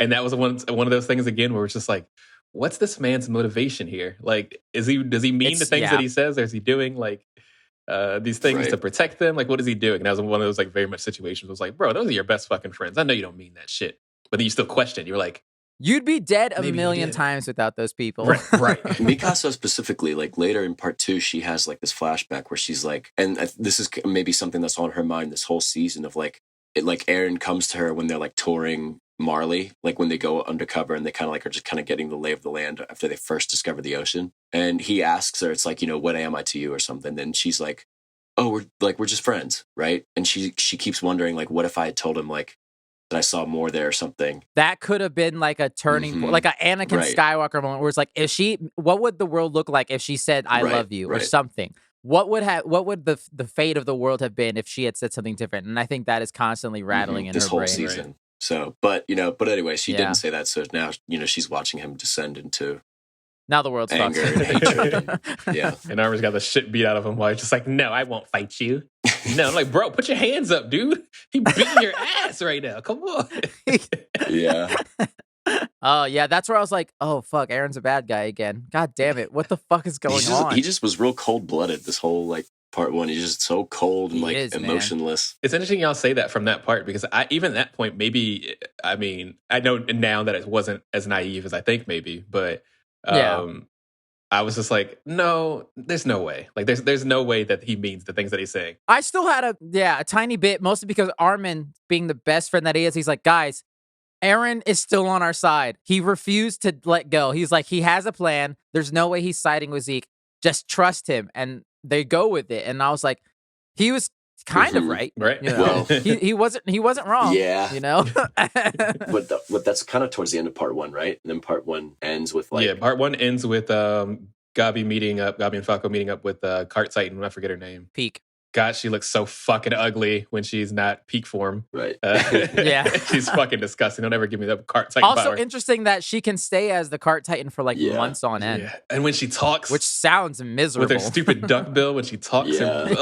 it disgusts me so bad. Please turn back into your human form. You were disgusting. Yeah. I hate looking at you. But they left on a cliffhanger of like, so they thought that they left Marley in such a bad spot after the attack, and then they're like, oh, it'll take them 2 years to recover. And then it's like a few weeks later, and 6 months later, they come in with the airships, and then Reiner like is changing into the Titan, and as he dives in, and then we had to wait. And Aaron's just like, bring it on. Yeah, it's like, oh, Reiner, I'm ready for. I was like, I can't wait for next week, and it's like coming in 2022. It's like, what? That must have hurt. That must have hurt hard because it was a hard cut to black. Like it was fucking the worst cliffhanger you could end on. I was just like, what? Yeah. What the? I was like, that's how part 1 ended. Yeah. Oh god. But I thought the most interesting part about that was like, before that happening was watching kind of Gabby interacting with Peak again, because at this time she spent time with Sasha's family and seeing the Eldians in a different spot, to the point where it's like we thought we were going to see a shift in Gabby being like, no, I don't want to fight these people. Like I'm one of them. She's still an asshole. And then Pete comes up and is like, yo, bitch, get in the car. And, it's like, and she's like, okay. And I'm like, what the fuck? I thought we got past this. No, please. Yeah.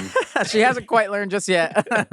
But before that happens, I do want to talk, because Levi and Zeke have a fucking amazing like little story beat where they're in the woods, and this is where you start to find out that all of the wine has Zeke's spinal fluid in it. And all of the MPs and scouts have drank it. And we were getting fucked Zeke, up, brother. He just screams, and Levi has to kill all of his friends in the forest, and it's the most amazing thing I've ever seen. It's so sad, dude. That one shot of him like in the middle. And I love how Zeke can't believe it every time. He's like, "How are you still alive? There's like 30 Titans back there. Why can't you just fucking die, Levi?" Dude, I mean, I don't think any number of Titans could ever be a match for Levi. He's like gotten to the OP point. Man, he is the man. But then he does get one up by Zeke, where Zeke just lets himself be blown to bits, and Levi gets fucked. Yeah, right. He gets so fucked, and that's how he ends part 1. Was you don't know what happened to him. He just gets blown to bits by Zeke with a big thunder spear attached to him, basically. Fuck. Yeah. I thought that was the end of Levi, to be honest. I know it's like a no death on screen kind of situation, but it was like, you don't survive that, bro. How the fuck? That was a lot. You can kill a lot of Titans, but you die from bombs. Yeah. You're not Batman. And then he's basically sidelined for all of part 2. Yeah, he really is. But he's alive. He's alive. They wrapped that bitch up like a mummy, though. Yeah. He lost 2 fingers, but he's alive. Yeah. You also get real quick Zeke's origin story a bit, where you find out that he obviously you find out he's Grisha's son, yada yada, and also he had another dad. He had like a whatchamacallit, like a surrogate father in the form of what you find out he was the Beast Titan. And that's why Zeke becomes the Beast Titan, from this guy that he played baseball with, which is why he loves baseball. Which makes me wonder, like, what's the Beast Titan's power if he didn't have baseball? Being furry. Yeah. Because I think a lot of those characters seem to be like that, where it's like, they don't actually have anything special to them. Outside like the Cart and the Jaw Titan makes sense. Yeah. But like Beast and a female are like, we needed a name for them. It's fine. But yeah, that's where you learn about Zeke's like euthanization plan, and how the founder Titan can modify the Eldians, basically their whole biology. Oh yeah, what's his name? Zeke's surrogate dad.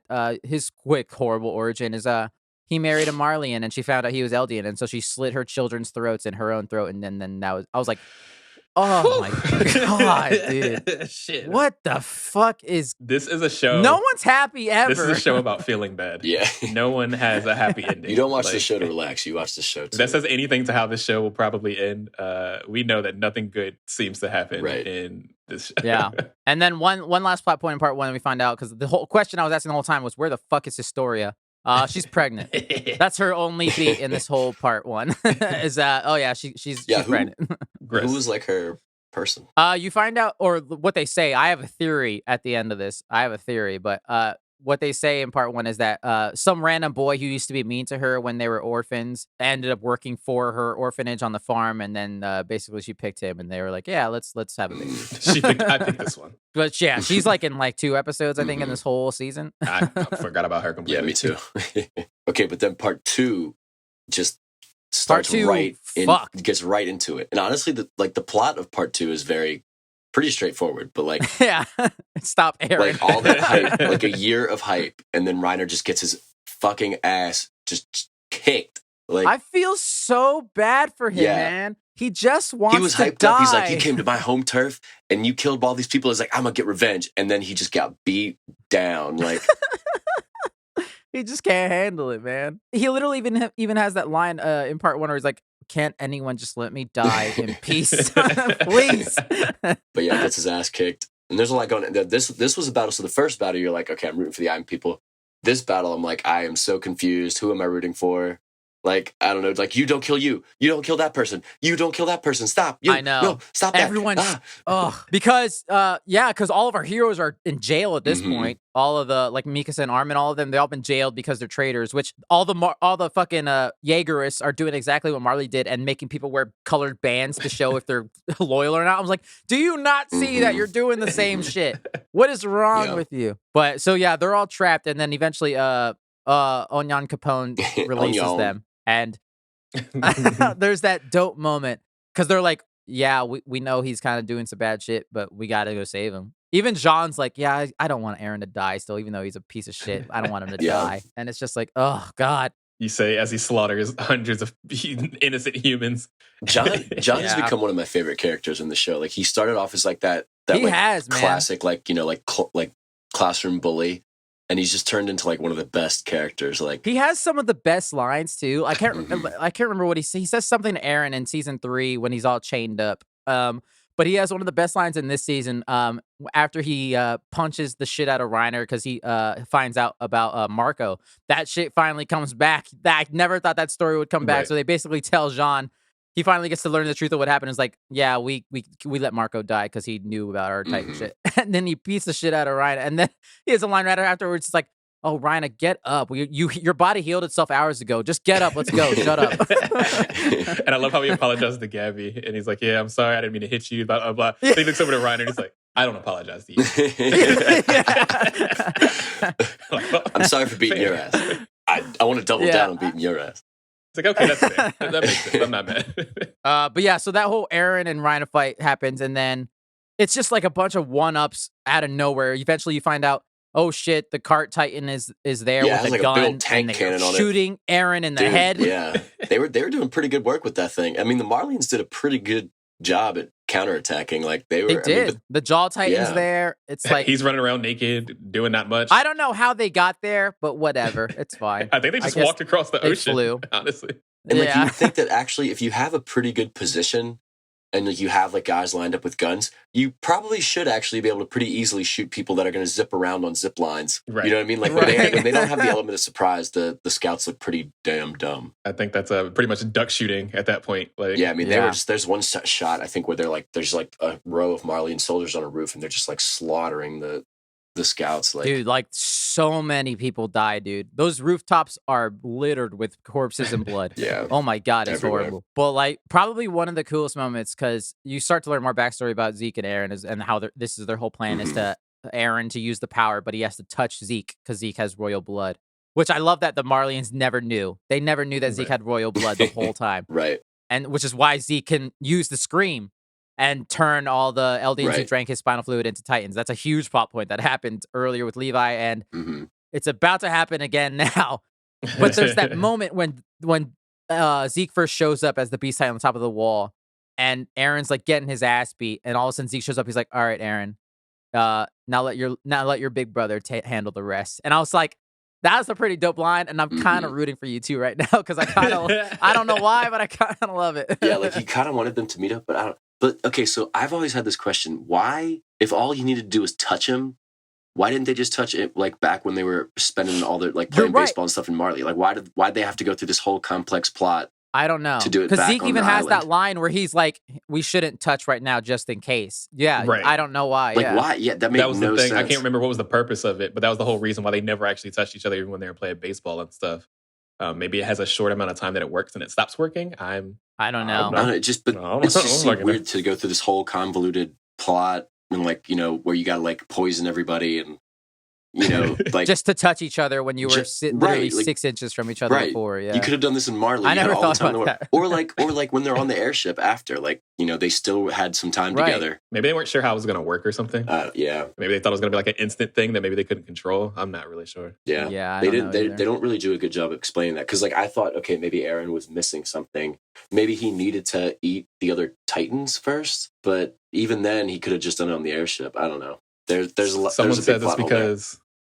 They says because Zeke wasn't sure of Aaron's true intentions while in Marley. Oh, and to prove it, he must bring his older half brother to Paradise Island first. Okay. So it was a trust exercise. And even then, Zeke still didn't trust Aaron, which you find out later in their little coordinate world. He still didn't trust him, which rightfully so. He was right not to trust Aaron. Clearly. Right. But before that happens, there's that tense fucking moment where Aaron, he's fending off the Jaw and the Armor Titan, and he does the dopest move where Reiner punches him in the mouth. And then he hardens and jumps out, so Ryan is stuck. And he's just booking it to Zeke, who's just like on the ground after getting shot in the head. And they're like this close to touching. And Gabi blows his fucking head off. with like a random 50 cal. So shocking. Like, where'd she get that sniper rifle from? Oh my that God. Shit would have blown her way across the sky if she shot that shit. There's no way she would have been able to fucking handle that. That was a thing. big bullet. That was like a Titan killer bullet. Like that was She blew that man's head clean off of his shoulders. Yeah. I couldn't believe it. I couldn't fucking believe that shit. And then Zeke catches his head in his hand. Yeah. That's it. They touch. And that's where you get the whole moment where Aaron's true plan comes out, and Zeke's like, they're constantly one-upping each other in this weird coordinate world where this is where the whole time is infinite and also instant at the same time shit happens. Right. And it's like, Zeke's been, I like to imagine, because Zeke says he's been waiting there for years for Aaron to show up. So, like, he's been holding his head in the real world for, like, an eternity in this weird mind world, which is hilarious to think about. Yeah. And they're constantly one-upping each other where Zeke's like, yeah, actually, I'm in control. And then Aaron's like, no, I'm not actually on your side. Fuck this. I'm here to talk to Amir and take over the whole world. And Zeke's like, yeah, but you can't because you're not royal blood. And then Aaron's like, nah, fuck it. I'm just going to go talk to her and she'll give me the power anyways. Yeah. I can't believe it worked. And like you go through It worked. What the fuck? Ymir's whole backstory, which is fucking tragic. But anyway. Yeah. And then he's basically like, yeah, if you give me your power, I will destroy the entire world. And she's like, okay, bet. And she like, and that's the first, because the whole time you can't really see her eyes, but then her eyes at the very end come up and she's like crying and she gives Aaron the power. So yeah, but like, I guess, you know, she decided to take out all that anger. It's a little weird because that's the other thing. They go back to the whole titles where the first episode's called To You in 2,000 Years, and that episode was called For You 2,000 Years From Now, which I'm still not 100% sure exactly what that means. In the sense that I guess like because Aaron says Amir's been waiting 2,000 years for him, so I guess that's what they're kind of alluding to. She's been waiting that long for Aaron to show up, but her message to him was the Titans showing up. I don't know. It's a little interesting. Yeah, but yeah, she just gives him the damn power, and she's like, yeah, fuck it, why not? All right. I mean, that's because that comes down to we're kind of getting to it anyway, with the whole history timeline and all of this kind of being Aaron's entire plan all along. I guess. Like what? Right, which is fucking ridiculous. And this is one point that I really want you to watch the subtitled version, the Japanese version, for basically these few episodes. Because fucking Grisha's voice actor is so damn good in Japanese that he makes this fucking shit seem so tragic. And God, my God. Yeah, he made it seem tragic in English, so yeah, I'm excited to watch it. I think that one of the animators that works on this show also worked on Death Note, and especially, I guess, at this part. I don't know if they worked in the beginning of it. And that's why the art style is so different, but also that's why you have so great expressive faces that they show a lot in this show, where they just got the ugliest fucking mean mugs, the ugliest fucking cries, the most crazed looks you've ever seen before in your life. Like all of that comes from him doing that stuff, and I think that's super cool because Grisha, man, when he fucking loses it, it is. I just like to. I'm just happy that my time travel theory was kind of correct, and they're playing with time, and I'm like, so basically, yeah, you find out because Zeke and Aaron go through memories, they go through Grisha's memories, and Aaron can manipulate, he can break through that the wall and talk to people in the past, and he convinced Grisha to slaughter the whole Rice family. Yeah. Holy shit. Because Grisha's story wasn't already tragic enough. Let's make it worse. Like that was crazy. I like how he had like the dad bod Titan though too. Like that was pretty funny. Yeah. Like a big old beer gut. Anyway, because you find out that the Attack Titan randomly also has the ability to see glimpses into the future, or at least into like future people that will inherit that Titan. So that's how Aaron's able to see the future, I guess, or something. So it's interesting that Aaron was able to have that power, but like Grisha couldn't. Like, why is Aaron the only Attack Titan that was able to see glimpses into the future? Didn't Grisha say something too? Because he knew kind of where it was going to go. Like I thought Grisha said but why wouldn't he stop too. it? I mean, I guess you couldn't. I think you have to abide by the timeline. I think that's one of those. The curses of being the Attack Titan is that you know the stream of events, and you have to do everything you can to do it. Right. And that's why it was so funny, because I talked about earlier how in the show, like if you pay attention, you'll really get a lot of glimpses of information that are actually super important. And when you talked about it last episode that we talked about Attack on Titan, you're like, Aaron Kruger randomly said Armin and Mikas's name. Why did he do that? And I was like, fuck, he's learning. He knows something weird is afoot. Yeah, I think at that point, most people probably forgot that even happened. And then this shit happens, and you're like, holy shit. Yeah. So I guess that means that Kruger saw the future and knew that Armin and Mikasa need to be protected. Yeah. It's crazy, the whole revelation that Aaron's just he's the bad guy sort of. The writing in this show is so good. Like I feel like nothing feels like tacked on. Everything feels very much like done purposefully. Yeah. Which seems kind of very against what Game of Thrones was. Yeah, exactly. Like it feels like it does a lot of those things better. And that's one of those moments where I was like, holy shit, bro. Yeah. They've been writing this shit since the beginning. Yeah, man. And I really did like the moment between Grisha and Zeke, because like, you know, Grisha, he had like brainwashed Zeke and tried to make him think like, oh, you know, like the Marlians are the bad guys. And that's a lot. Like, don't just, you know, one lesson to take away from this show: don't brainwash kids. Okay, just teach kids to be open, give them as much information as they can, right. More education will always lead to good results. I think if you make sure that the facts are good. But like, I think, you know, he tried to indoctrinate Zeke. Zeke went the other way, and then he went, you know, kind of back. But you know, and then Gabi, Aaron's all the same thing. But like, you know, but he has this moment with Zeke where he's like, oh my God, you got to stop Aaron. And like, I'm so sorry. Yeah. I'm sorry for what I did to you. And, you know, so he got this kind of moment of forgiveness with his, you know, father. He got to love his dad for once in his life. Yeah. And that was interesting too, because I wonder if it was like an artistic version of what was happening or what really happened. Because technically you can't see the people that are coming from the future. But then he like does this moment where he talks directly to Zeke. And then I think he does see that. He sees Zeke. I think he hugs him. But that whole thing, I think they talk about it in the show itself, where they're like, no, they can't like see or touch you or whatever. And then he does that, and it was like, I can't remember what was about it. I was just like, that's pretty weird that he did those things. It's still, there's parts of that whole story that are still kind of unclear to how these things work, and it kind of, at least so far, it's just that Aaron is special.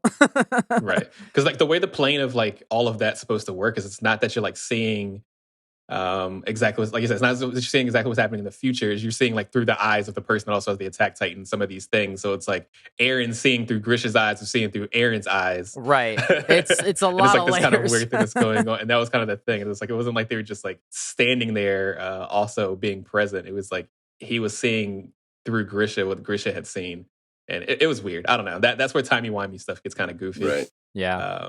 But it was still super interesting. Don't get me wrong. Yeah. I was scared I was going to hate it as soon as they started going that way. But I thought they pulled it off really well. Yeah. So that's pretty much that whole bit. And then like Aaron gets the power, and the walls start to crack and the Mhm. rumbling happens. And like it was something where it was like I didn't know if they would actually do it, like in the show. Like I thought like maybe they would just Chekhov's kind of find a rumbling. way around it. But holy shit, they do it, and so all the walls come down, and then there's just this. I think for like what 3 or 4 episodes, it's just this camera shaking the whole time, and you just hear the noise in the background. Like, One of my favorite shots is that it's at night and people are like trying to Yeah. sleep, and you can still hear It's the like, rumbling going on. like, I'm like, fuck that. I would not be able to sleep during all this shit. No, there's no fucking way, dude. yeah, Because there's supposed to be millions of Titans in that wall on those walls, yeah, And yeah, it's and they're all huge. they're all massive, and that's where you get a really tiny glimpse of Aaron grow, like, or not. You don't even know it's Aaron. You assume it is, but this massive thing, and then it's gone. You don't see it It's to like the a very skeletal end. structure with like the Yeah. Attack Titan's Oh, head, yeah, kind of. that's- I don't know. That's Aaron That's now. the He's like that's this the big old founding Titan. thing. He is fucking terrifying. He's God, gross. he looks so scary. He's gross. He don't even have a body. He's just a spine. They made him look so good in the show. Because I was wondering, 'cause I've Ugh. seen the manga and how he looks in the manga, and I was like, how are they gonna do this and make it look cool? They He looks. made him look terrifying. Oh, Yeah. yeah, they really did. There's that shot after Aaron. So Aaron gets the power, and he gives this grand speech where he's like, To "Don't all the worry, Titans in the you world. guys are fine. Yeah, or all the I'm gonna Eldians in the fuck world. Yeah, the whole planet except for so that only the people on this island are alive." And there's that one shot of him, and he's like, it's like got this cool art style, and it's almost got like he's got like fangs, and it's the most horrific thing I've seen. It's such a like a terrifying, lasting image. yeah. So yeah, and then Aaron, that's where it's like, okay, yep, this if it didn't solidify it before, this did now, where Aaron's just like, fuck the world, I'm the bad guy. hmm Yeah, confirm. I mean, are we sure Are we that still not Aaron's the sure? bad I guy? don't know. Are we sure yet? Yeah, but I did have to point out one moment right before that for poor Ryan is that there's a moment where once again death eludes him, and he's trying to let Falco because that's the thing. Zeke screams and he turns everyone into Titans in the district, Mhm. including rest in peace Pixis. hmm He Ugh. became a Titan. R.I.P. So Yeah. tragic, but including Falco. And there's a moment where Falco is going to eat Rhina, and Rhina's just like, fuck it, let it happen. I want to die. Mhm. And he still doesn't get to die. Yeah, what happened? Gelhard? Eat me instead. Doesn't Gelhard Galliard run shows up and take he it? lets Falco eat him. So Falco becomes a Yeah. Jaw Titan, and Rhina's just like, no, please don't take this away from me. I just want to die. Please. Yeah. God damn it, dude. Oh, his life is so tragic. Ugh. And also, like, Gelhard was useless anyway, so, you know. Yeah. I mean, yeah. kind of a nice thing to go out and so that Falco wouldn't just be like a mindless Titan, but still. So yeah, Falco gets to live. He gets to be the Jaw Titan. Mhm. And then Connie has a big plan. He's like, yeah, I want my mom back. So Falco, come with me. Hey, buddy, you want to hang out? You're real cool. Where are we going? Oh, I don't know. The special hospital. Hey, look over there. Over here. This hospital's in the woods? Yep, let's go. Fuck, it's like, this doesn't look like we're going to a hospital. Where are we going? And then Connie just gives him that fucking look like, where you think we going? Yeah. Yeah. But there's that moment, and I'm so happy. They brought back the song that I love from season 2. The moment all the scouts have to kill all the Titans, including Pixis, and Armin has this dope ass line where he's like, "We could not be here without you. Thank you, sir. Rest in peace." And he just takes him out. I was like, oh, Yeah. oh no. Sad. Very sad. Shit, dude. Then the little bit of the Connie storyline is Armin being the best person he is. They catch up to him, and he's just gonna sacrifice himself. He's like, "Fuck it, I'll let your mom eat me Yeah. because he's the best human being on the planet." Yeah. She's going to be the Colossal Titan then, so, you know. But, yeah. But I then- would have loved to have seen. Well, it's just I'm like, Connie, I know you want your mom back, but you know if she eats him, she'll only have 13 years to live, right? Do you Right. you know that, right? Right. But then it's nice. It's nice that he, like, comes to his senses and is like, you know, okay, this was a really bad plan. I'm sorry, guys. And they don't have Yeah. to kill him because I thought they were going to have to kill Connie. And I'm like, at this point, man, I how many know, more I of the was original squad worried. are we going to lose? But Yeah. Fuck him. Kill him. they let him live. And then everybody gets together in the woods. And you find out Levi's alive. And then Hanja, like, she watches over him. Yeah, and, she found him and saved him. Yeah, and they have a deal with the cart titan. Yeah. Yeah, and they have this nice moonlit conversation in the woods, like, "Hey, the world's about to end." It's like, damn, Right. like we were all enemies once. That's crazy. Everyone is there because all of our heroes escape Flock's terrible place, and also finally Annie is awake. Yes. get her. Oh yeah, because what? Because the rumbling broke all Titan The hardening, rumbling right? broke all of it. Yeah. So she just like wakes up in including like her. a pile of stuff and Of goo. yeah, a pile of goo. But yeah, it was just nice to finally. I was like, oh my god, I'm happy they finally brought her back. Yeah. Also, her dad is definitely dead, right? Like Yeah, he got shot. I'm pretty sure her dad is dead. But I mean, but either way, he's gonna be dead anyway. Because like, well, you know, They're about to be crushed. Yes. but anyway. Yeah. So they all have that dinner. They're all like, all right, this is the plan. We have to go basically stop Aaron. And the whole time, I still have I still think if the show comes down to it, I think my big theory is that Mikasa's gonna kill Aaron. I think that's how it has to happen. If Aaron's going to die, I think she has to be the one to do it, and she probably will be the one to do it. Yeah. And that's kind of Annie's big question to her the whole time is like, are you going to be able to do it? Can you do it? Right. If you need to. I need to know right now, because if you're going to try to fight me when I try to do it, because I have no problem trying to kill Aaron. Yeah. I need to know if I'm going to have to fight you too. Yeah. I like that Annie was I always liked Annie in season 1 because she was very like, just no nonsense like that. So I'm glad that she's back and like, you know, for the climax. But so they got Armin, they got Mikasa, they got Captain Levi, hopefully back to 100%. They got Hanja. Did I already say Armin? They got 98%. He's missing a couple Cart fingers. Titan. Yeah. Annie. So I mean, they got a pretty good squad. They got Reiner. They got 5 Titans. So they have the Armor Titan, they have the Colossal Titan, they have the Jaw Titan, they have the Female Titan, and is that it? Maybe they only have the 4 then. So like they have a decent they squad. Have a squad. They have a squad. They can make some noise if Aaron here. can just control them, what does it matter?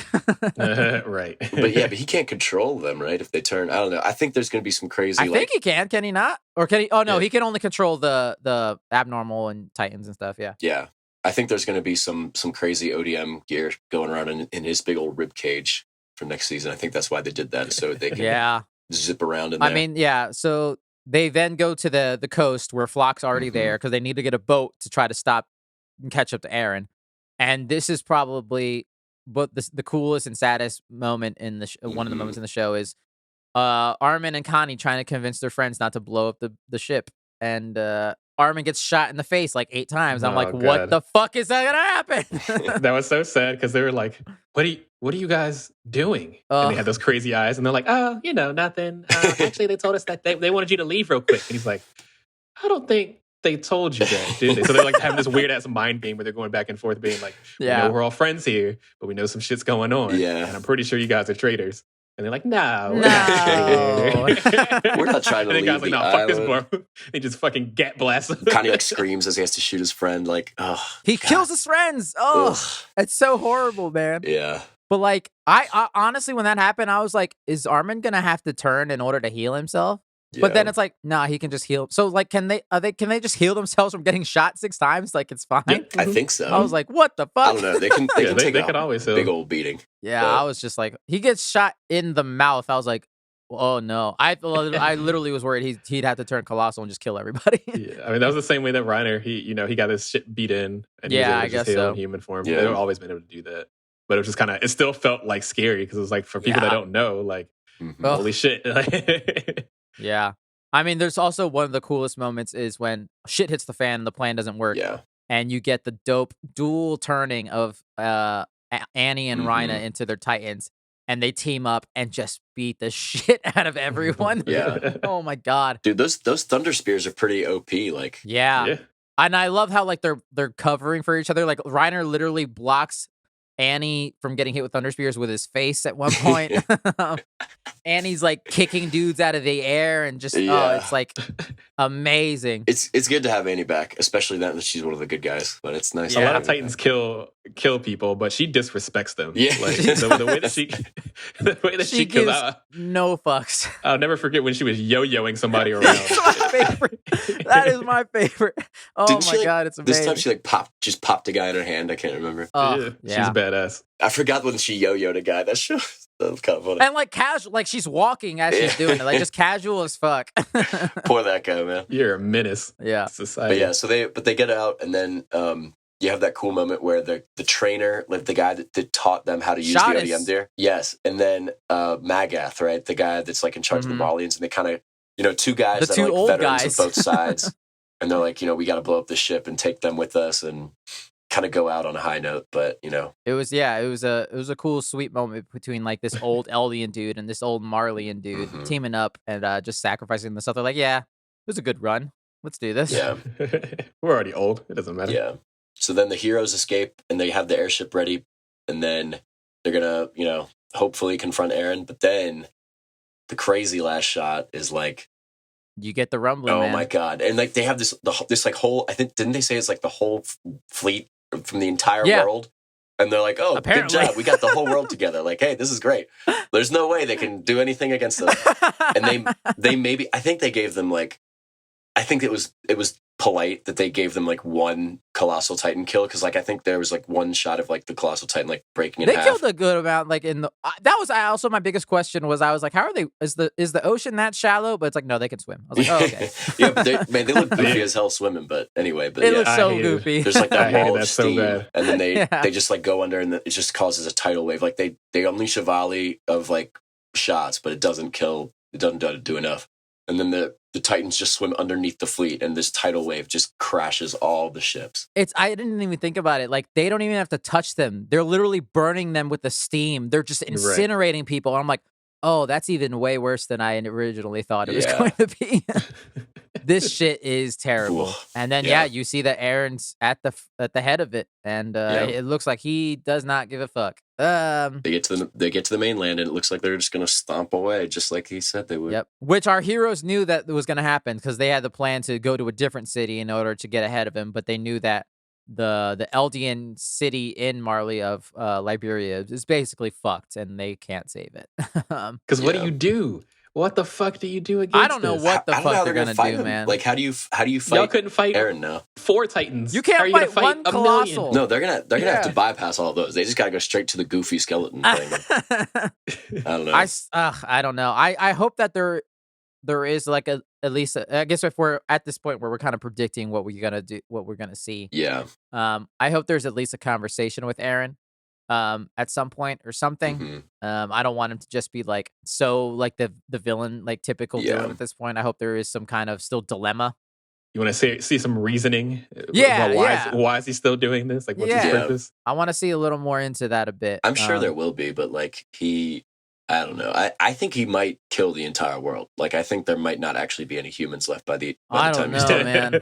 You think the end is just going to be just them? I think there's a good chance of that too, because there's a lot of shots, and like I've been trying to pay attention a lot to the opening and the closings, which I love all of them. They're so good. There's a lot of shots of a land that used to be like civilized, and it's covered in overgrowth, and I'm like, I don't know what that means. Is this glimpses into what the future is going to be? I don't know. Yeah. But yeah, I guess like, I want to talk about my big theory because you see Historia again at the end of the show or at the season where she's pregnant. Are they alluding to Eren being the dad of that baby?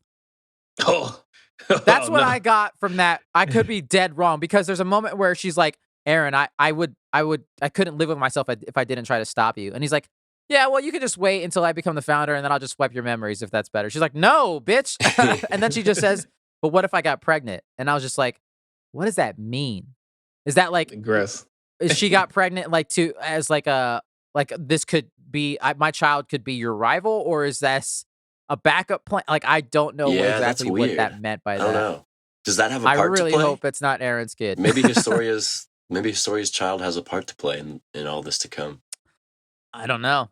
But I hope she, in general, has a part to play because I feel like she has such importance and they've kind of sidelined her a bit. I can't talk to y'all about any of this. Oh, right. Brian actually knows what's going to happen. He's read it. I forgot. So I have no part in this conversation. So I can just sit over here and smile at everyone. I'm just saying, like, I think I would not be surprised if they just killed all the regular humans. And then at the end, it's just like, Eren's like, well, do you want to just kill me out of revenge now? Or do you should we just like move on?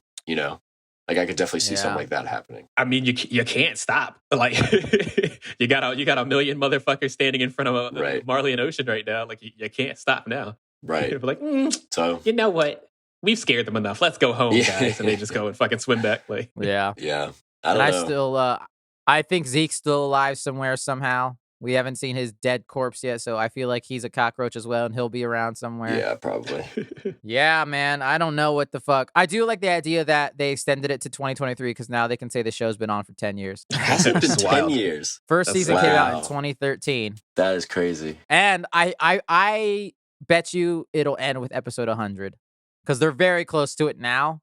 I don't know how much they can extend from what's left of the manga. hmm What episode are we on right now? I feel like they're like on 88 or 86 or 88. something like that. They could get close to They it. could. They I'd could be a little extend. annoyed if they got to like 98 and I'm like, oh, you're so close. Yeah. Yeah, because they're on, I think, chapter 130, or I guess volume 130. Uh-huh. So there's 9 more chapters that okay. are left. So I would assume they'll do somewhere between 9 and 12 episodes. Yeah, we'll see. Man, So that'd be interesting if they did hit 100 for that. that'd be kind of cool. Yeah. Yeah, I think Rhina. I don't know what's gonna happen to him. He'll live forever. He'll live forever. That's his That's his tragedy. He's got to die. He's got to go down now. I just wonder how it's Give gonna this go. man his death. Yeah, He just deserves it. let him have peace, please. Yeah. But yeah, who knows? Maybe Soria's baby has something to play. That's something I didn't think about. But who knows? Yeah, this is crazy. I'm so happy that I started watching this show, Yeah. and I'm so sad I have to wait so long to finish it. And I'm glad it's gotten away from just like gruesome, like people being eaten. It's got more about, it's become more Although we about, did like, get 2 more times where we got to see Aaron's mom die again, so I think we're up to like 14 now. Why do they hate this lady so bad, dude? I was so happy when they brought her back in those flashbacks. I was like, oh, look at her. She's alive. I was about to say, it's No, going to no, be no. really awkward when Zeke sees his own mother eating Aaron's mom. It's going to be an awkward conversation to have. Yeah. Oh, one last tidbit I wanted to point out. I find it very interesting that Armin is credited as the narrator. I don't know what that means, but I just find that very interesting. I didn't even notice that. That is interesting. Yeah. Interesting. Yeah, that's it. There's so much we probably Yeah. missed and people are yelling at us, but like we've been talking for so long because there's a lot to this show, There's a dude. lot. Yeah. Please watch it. Everyone watch it. If you're listening to us and not watching it, first of all, what the hell is wrong with you? Second of all, please go watch this show. Yeah, it's a great It show. has potential to be the best anime, or one of the best anime of all time. Yeah, definitely. I said what I said. It's got a lot to say about the human condition. That's for sure. Yeah. And dope theme songs. Listen to the theme songs. Yes. Yeah. Very true. I'm just happy we get another theme song for part 3 though. True. Yeah, so with that, shall we move on to our next segment of the show, guys? Oh yeah. Let's do it. But real quick, I'm sorry I have to surprise you all. I'm interjecting a very quick segment of the show, which I like Ooh. to call Devin's 1 minute hell no on Halo. Devin, I'm going to give you 60 seconds to say whatever you need to about this show. So there'll probably be a spoiler tag. So also, Brian, if you want to check out for 60 seconds, you can do that. But Devin, you get only 60 seconds. If you, whether or not I'm cutting you off or I'm cutting you off in the recording, it doesn't matter. You get 60 seconds. Okay. All right. Well, where do I even begin? Are you ready? All right. 1 minute. Ready? Go. Okay. All right. Well, the main thing I'm mad about is that, I mean, obviously they took the helmet off episode 1, and you should have always had the Master Chief as a side character, but that's neither here nor there at this point. But whatever, you made him a main character, so here we go. But no, I'm mad. The thing that pissed me off the most was the scene where they had this goofy ass guy in jail who'd like been like, oh, I was captured on a Covenant ship and they told me all their plans, and oh, you got to go find, like, he explains the entire lore of Halo, which you find out as a mystery throughout playing the games. Like, you're not supposed to know it all.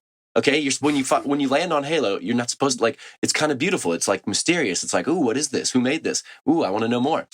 They just ruined all that shit with one fucking gross ass dude who was, and now it's just like it just can't be a mystery anymore. It can't be a mystery.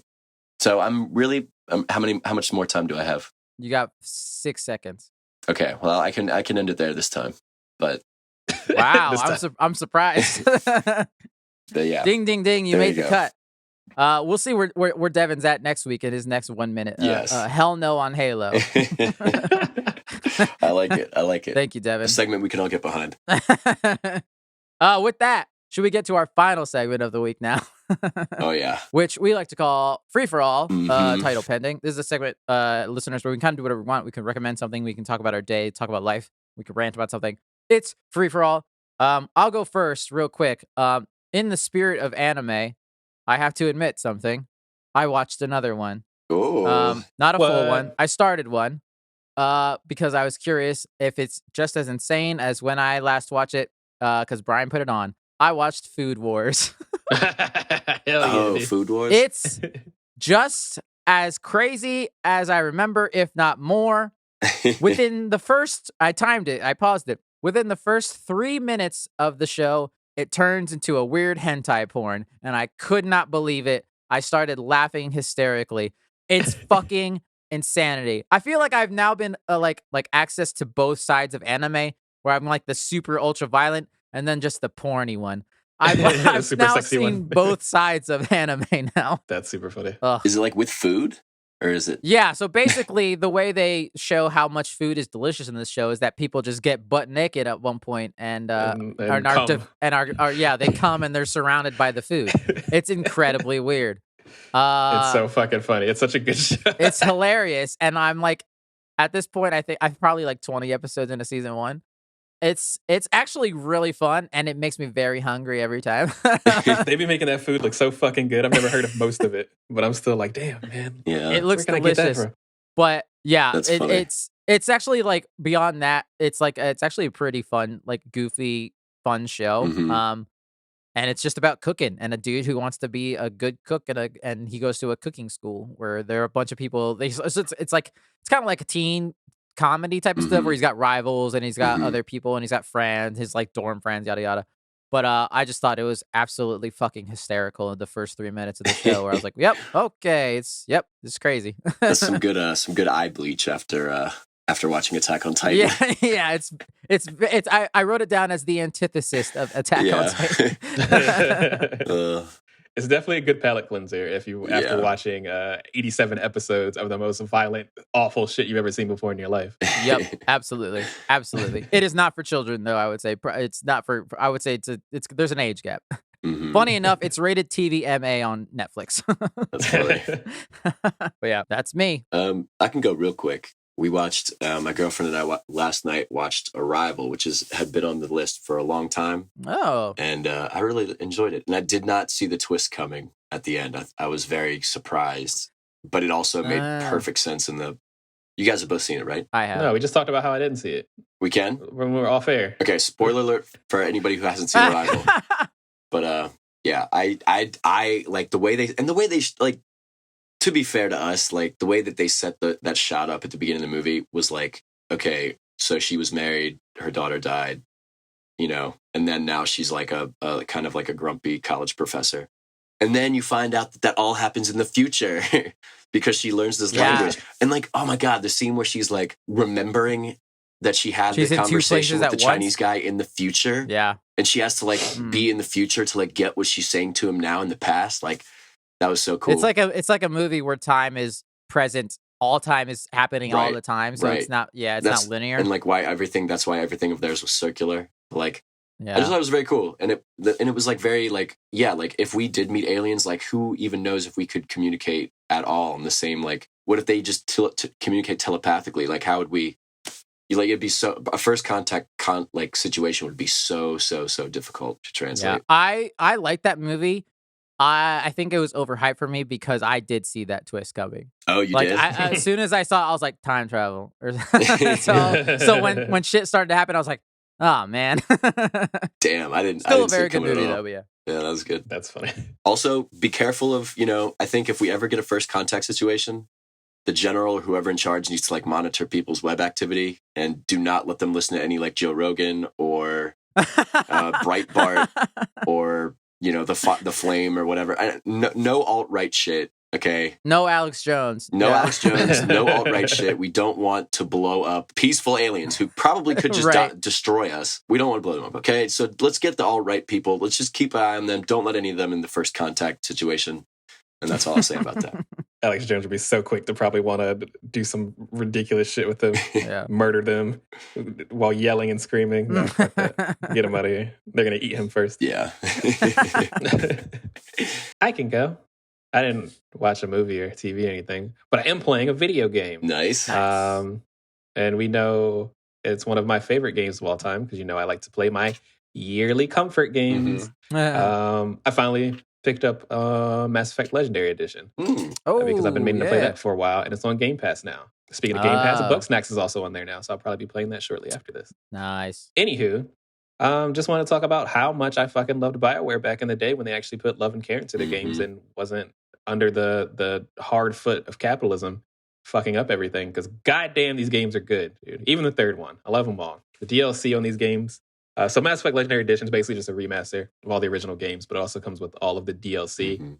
Unfortunately, no multiplayer. Sorry, Devin. I know you used to like that back in the day. It was fun. I had a lot of fun with it. But other than that, they have all the DLC and stuff, so you get to do all the little cool side missions with all your favorite friends, and that's super cool.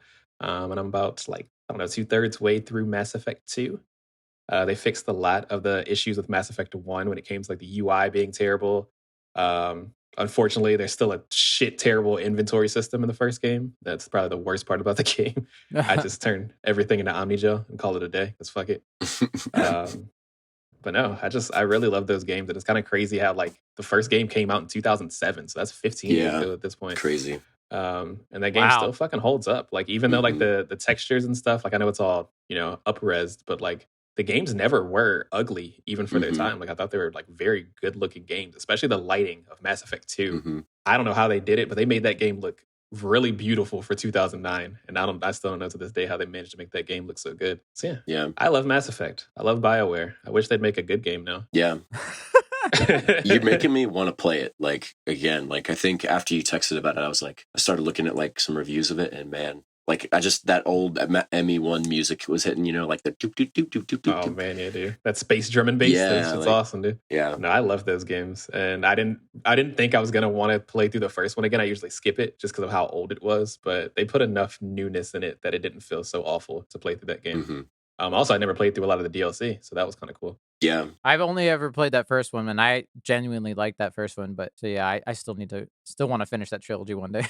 Yeah, now's the time. I know you already have all the games, so that kind of sucks. But yeah, it's real annoying. Legendary Edition, I do think is the best version to play so far from what I've seen. Also, your character can look the fucking same throughout all 3 games, which that feels good. Oh yeah, how they change the way characters look each game, so then it just made your character whenever you imported them in, they look like the ugliest fucking monstrosity you've ever seen before in your life.